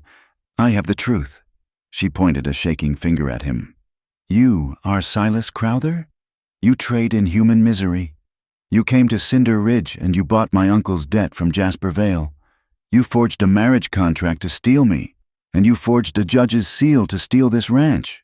She took another step. "You set fire to their winter hay." She gestured to the crowd. "You tried to murder this family, my family, in Juniper Split, and when all your paper and all your fire failed, you stood in a public square, and you stole a child." She looked past him, at the crowd, her voice breaking but full of iron. "This is the man who wants you to respect his law. This is the man Sheriff Mullen protects." At the mention of his name, a path cleared in the crowd. Sheriff Deke Mullen, his face pale, his gun still in its holster, pushed through. "Now, let's all be calm," he stammered, his hand raised. "Silas, son, just give the girl to the—" He never finished. Orrin Pike, the old postman, stepped in front of him. "You're late, Sheriff." Orrin spat. "You're done," Alma Reyes said, stepping to Mullen's other side. The crowd, which had been silent, now surged. It wasn't a violent surge. It was a heavy, slow, and irresistible movement. They didn't touch Silas, cowering behind the child. They didn't go near Cole. They surrounded Deke Mullen. "This man," Alma pointed at Mullen, "let a woman be sold. He ignored a fire. He ignored an ambush. He stood with the men who forged the law." Mullen fumbled for his pistol. "Get back. This is not legal." Orrin Pike laughed, a dry, harsh sound. He grabbed Mullen's wrist, and with a strength no one knew he possessed, he pinned it.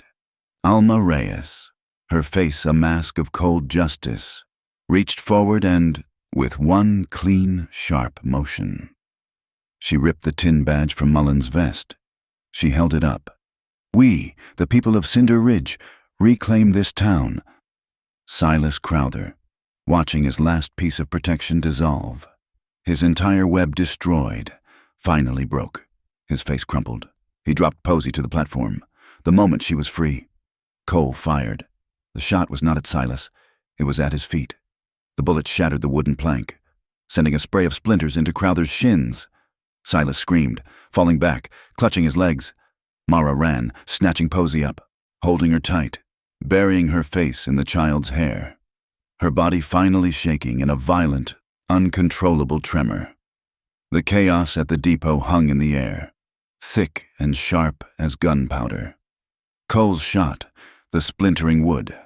Silas's scream of pain and fear, Mara, clutching Posey, her knuckles white, her body trembling with a violent, delayed reaction.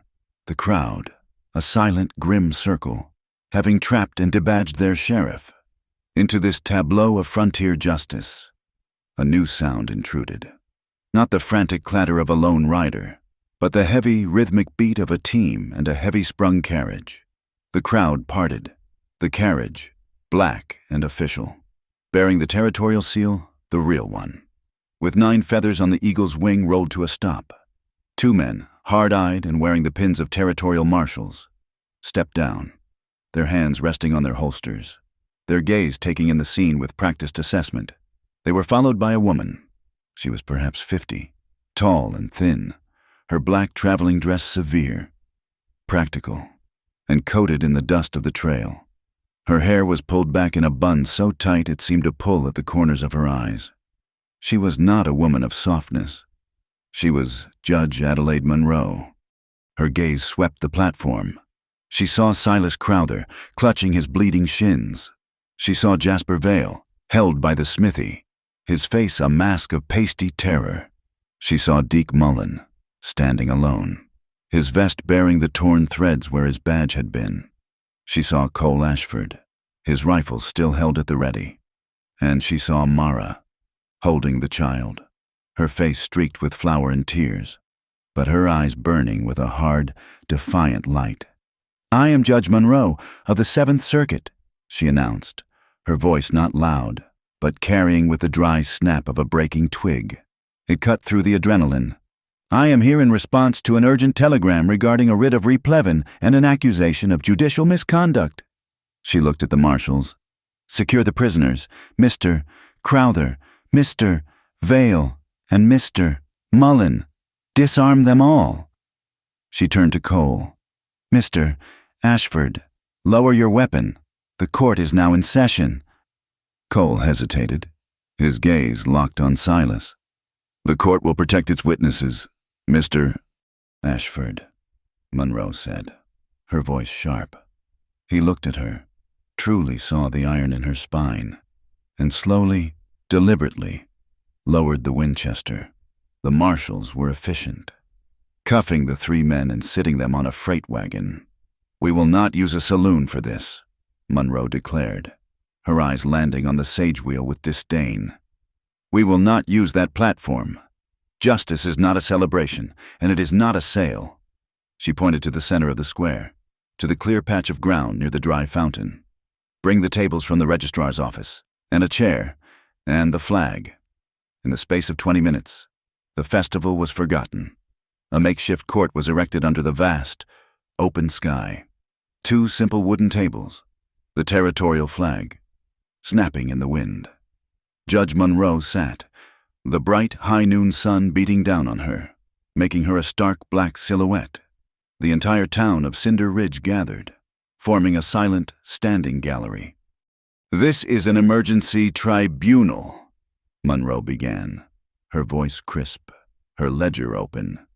"Called to address accusations of conspiracy, fraud, and the illegal claim of a human being as property.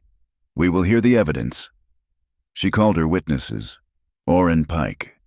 She said, "Orrin," his face scrubbed clean, his hands visibly shaking, stepped forward. He placed the O'Leary Mine Manifest and the forged lien on the table. "Your Honor," he said, his voice stronger than Mara had ever heard it. "I was postman here for 30 years. I know the seal. This one," he tapped the lien, "is the 10-feathered forgery, the one Judge Calder and Jasper Vale used for their land grabs. This one," he tapped the manifest, "is the same. It is how they stole the O'Leary claim. Alma Reyes." Alma stepped forward, her own ledger in her hands. She opened it. "Your Honor, I am the closest thing this town has to a bank. I present my ledgers. Here," she pointed, "is the chapel building fund. And here are the deposits from Jasper Vale and Silas Crowther, matching the dates of the O'Leary fire, and the day Silas Crowther arrived in town to claim Miss Delaney." The crowd murmured. It was the sound of a spider web, previously invisible, now catching the light. "I call," Judge Monroe said, "Mara Delaney." Mara handed Posey, now sleeping the sleep of pure exhaustion, to Jonah. She walked to the table. She placed Jonah's charcoal map of Juniper Split and Wren's petition on the wood. "Your Honor," Mara said, her voice steady, "this is the map of the ambush, and this is the will of the town." She told her story, not with tears, but with a cold, clear anger. The sale, the coercion, the marriage contract she had never seen, the fire, the stampede, and finally, the kidnapping of Posey from the square. When she finished, a heavy silence fell. Judge Monroe looked at the three men on the wagon. Mr. Crowther, Mr. Vale, Mr. Mullen, the judge said, her voice dangerously quiet. "Do you have anything to say in your defense?" Mullen looked at the ground. Vale, his face gray, just shook his head, his lips trembling. But Silas Crowther, his shins bandaged, his suit ruined, found his arrogance. "This is a farce," he spat. "I have a legal, binding contract for that woman. I paid for her. She is mine, by law, and I demand you honor the signature of Judge Bishop Calder." Judge Monroe stared at him. She did not raise her voice. She spoke, and her words were hammers, driving nails into a coffin. "This court," she stated, "finds, first, that the contract purporting to be a sale for debt of a human being is null, void, and an offense to the very concept of law. This is the territory of the United States. We do not traffic in chattel. We do not sell people." A massive, collective sigh rose from the crowd. "Second," Monroe continued, "this court finds the lien placed upon Copper Hollow Ranch to be fraudulent, based on the aforementioned illegal contract and a forged judicial seal. The lien is hereby dissolved." Cole Ashford closed his eyes, his shoulders, which Mara had never seen slump, dropping an inch in relief. "Third, this court finds sufficient evidence to charge Jasper Vale and Silas Crowther with conspiracy to defraud, attempted kidnapping, arson, and attempted murder, and to charge Deke Mullen with conspiracy, gross dereliction of duty, and accessory to kidnapping. Fourth," she said, her voice like ice, "this court orders the assets of Jasper Vale and Silas Crowther, including the Sage Wheel Saloon and the contents of the so-called Chapel Building Fund, to be seized by the territorial marshals. Restitution is ordered to be paid to the Copper Hollow Ranch for the full value of the destroyed property." She paused, and her gaze softened, just slightly, as it found Mara. "Finally," she said, her voice now carrying to every corner of the square, "this court confirms that Mara Delaney is, and always has been, a free person, at liberty, under the full protection of the law. Let it be entered into the record that no individual may claim ownership over another in the name of debt. The matter is settled." She looked at the marshals. "Take them." As the marshals moved to uncuff the men from the wagon and bind them for transport, Cole stepped forward. "Your Honor," he said, his voice rough. Monroe looked at him. "Mr.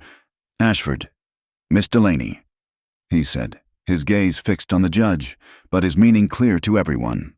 "Given the public nature of her arrival in Cinder Ridge and the dangers she has faced, she requires safe passage and standing." "What are you asking, Mr. Ashford?" Monroe said, though her eyes showed she already knew. "I ask the court," Cole said, his voice steady and formal, "to grant an order of protection, until such time as she and I can ride to Santa Fe and register our covenant." The word hung in the air. Covenant. Not a contract, not a debt, a promise. Judge Monroe looked from Cole's set, determined face to Mara's, which was pale with shock and a slow, dawning light. A rare, thin smile touched the judge's lips.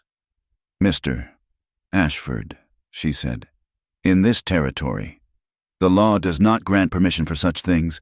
It merely records them. The right to choose each other belongs to you. It always did." "No!" Silas Crowther screamed. The judge's words, the finality of it, had broken him. He saw the marshals approaching.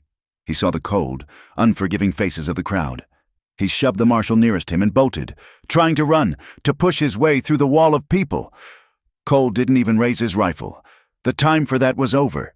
He just stood, his hands at his sides.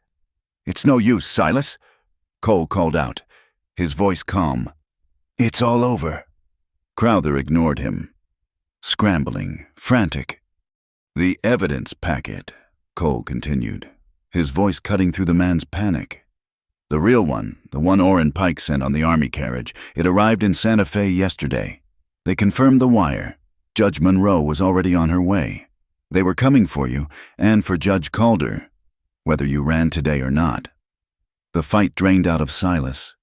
He stopped, sagging, realizing he had been outthought, not just outgunned. The web had been destroyed from the outside as well as the inside. The territorial marshal clamped the iron cuffs on his wrists. The second marshal did the same to Jasper Vale, who was weeping silently. The third took Deke Mullen, who just looked old and tired and broken. Judge Monroe stood. "This tribunal is adjourned." She closed her ledger. The sound was as final as a gavel. As the marshals led the three shackled men to the carriage, a sound rippled through the crowd. It was not a cheer. It was a gasp, mixed with a sob. It was the sound of air, held too long, finally being released. Mara stood, frozen, watching the men who had tried to destroy them be led away. She felt the tension of the last month, the terror of the platform, the heat of the fire, the adrenaline of the chase. She felt it all leave her at once. Her knees buckled. She turned, not to Cole, but to her family. She saw Jonah and Wren standing by the trough. Jonah, the stoic, silent boy, looked at his sister. Wren, the writer, looked back at him, and in a moment of pure unalter, the journey to Santa Fe had been a necessity, a hard, dusty trip to see Judge Monroe's verdict ratified and to watch the territorial marshals take formal possession of Judge Calder's office. The trial, the testimony, the sight of Calder's face when Orrin Pike's evidence was presented, it had all been a blur of grim, legal necessity. But the ride back to Copper Hollow was different. It was a return. 2 weeks later, the high, clear blue of the sky was softening, the air taking on the golden, forgiving haze of late summer. The sharp, metallic memory of Founder's Day, with its gunpowder and its terror, had finally begun to fade, replaced by the scent of curing hay and the deep, resinous smell of the pines on the mesa. They had invited the town, not the whole of Cinder Ridge, but the parts that mattered. Alma Reyes, her ledgers balanced and her conscience clear. Orrin Pike, who had been officially reinstated as postmaster by Judge Monroe, the smithy and his wife, and the other ranching families who had stood with them in the square. Their silence finally broken. They gathered, not for a spectacle, but for a supper. The celebration was held beneath the massive, rustling canopy of the cottonwood trees by the creek. The sun was low, slanting long, golden bars of light through the leaves, illuminating the dust motes until they looked like tiny, drifting embers. Simple tin punch lanterns, which Mara and the children had spent evenings making from old cans, were strung between the branches. They were not lit yet, but they waited, their simple star and circle patterns promising a gentle light. A long trestle table, built from spare lumber and balanced on sawhorses, was covered in a patchwork of blankets and clean flour sacks. It was simple, but the air was rich. It smelled of slow-roasted chili, of beans sweetened with molasses, and, strongest of all, the sweet, comforting, yeast and corn perfume of Mara's bread, baking in the outdoor cob oven. Mara stood on the porch, her hands clasped, watching Alma help Jonah carry a heavy jug of cider. She wore a new dress, but it was not a purchased, store-bought luxury. It was a dress of strong, practical homespun, dyed a deep, warm chestnut brown. She had sewn it herself, the stitches small and even. It was a garment of permanence. Cole stood beside her, not watching the guests, but watching the children. He wore a clean white shirt, his only one, starched so stiff it rustled. On the left cuff, just above the bone of his wrist, a neat, square patch of Mara's stitching was clearly visible. mending a tear from the fire. They were not a polished couple. They were a testament to mended things. They were the quiet, steady beauty of people who labor, who endure, and who remain. Judge Monroe had offered to perform a service, to make it legal, to bind them with the words of the territory.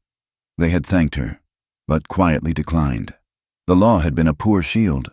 They wanted to be bound by something older, by the land itself, and by the witnesses who had fought for it with them. They did not stand on a platform. They did not stand above anyone. They walked from the porch to the hard-packed earth by the creek, and the community, sensing the moment, gathered in a quiet half-circle. Jonah, Wren, and Posey stood at the front, their faces scrubbed and serious. Orrin Pike, his hands clean, his spectacles polished, stepped forward. He held a small, worn Bible, more as a symbol of gravity than as a text. Cole was the one who spoke first. His voice was low, and he looked not at Mara, but at the faces of his friends. "You all know," he began, his voice rough, unused to such open speech.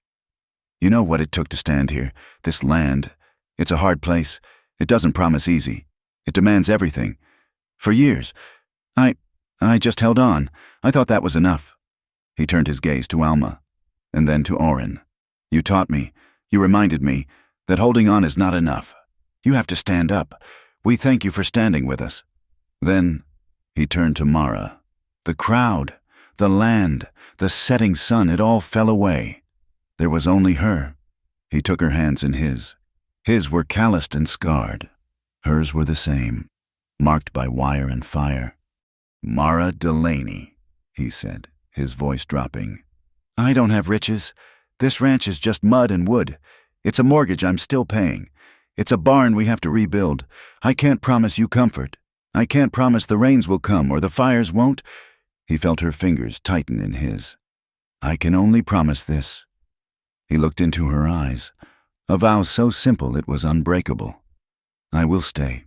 When the drought comes, when the floods rise, when the rumors fly in town, and when the silence in this house is so heavy, it feels like a stone. In all of it, I will be the man who stays." Mara felt the smooth, quartz heartstone in her pocket. It was warm from her body. She had faced down a stampede. She had faced down a gunman. But this quiet promise made her heart beat harder than any of it.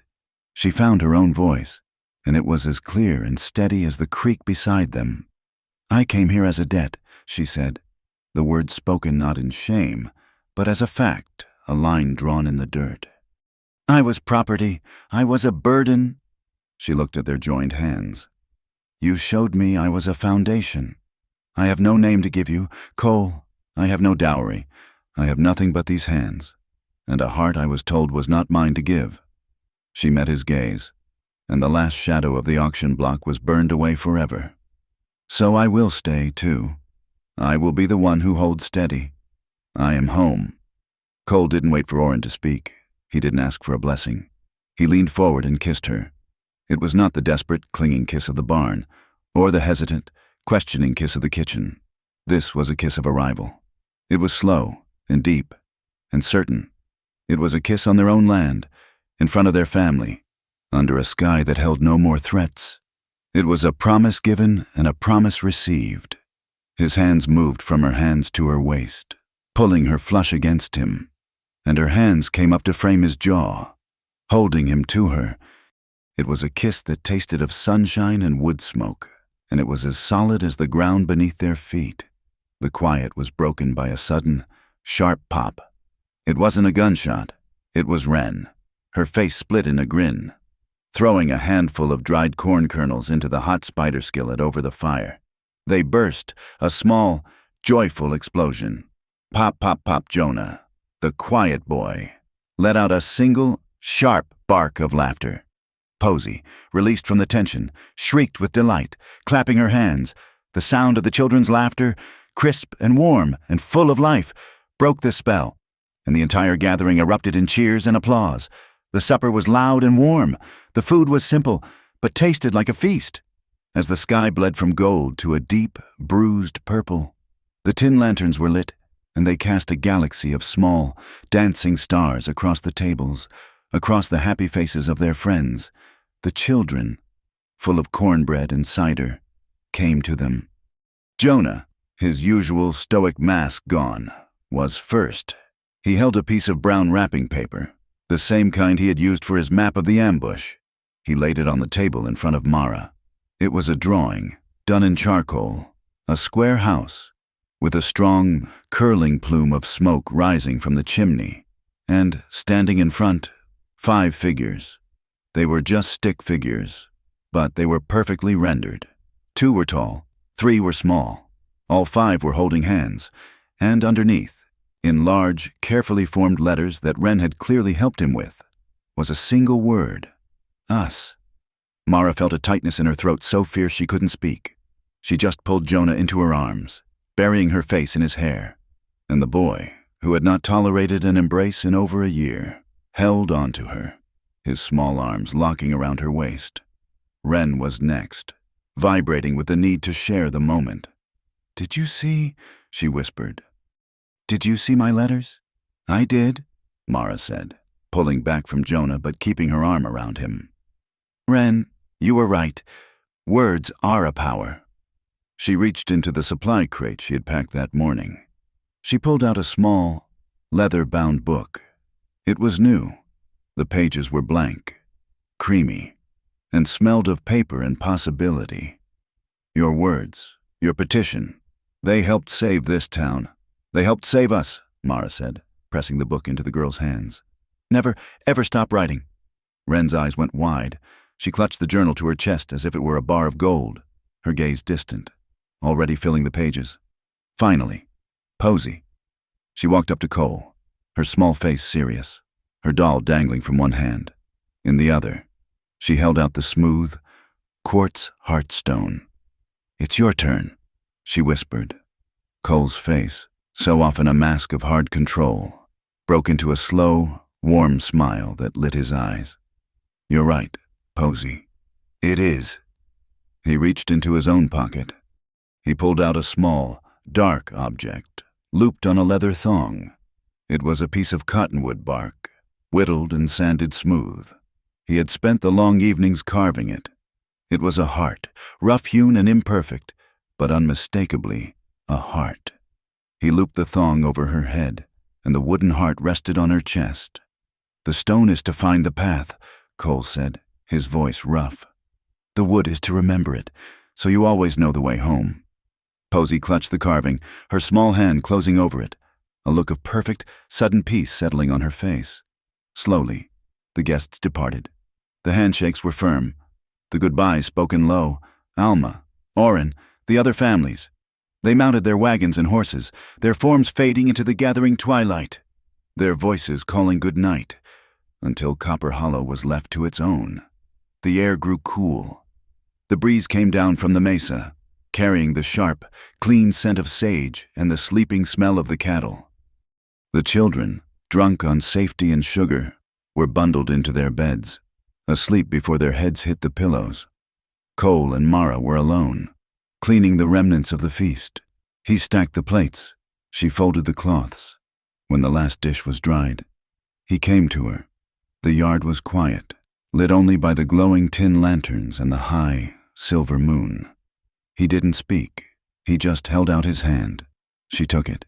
He led her from the porch, not to the house, but onto the hard-packed earth of the yard, still warm from the day's sun.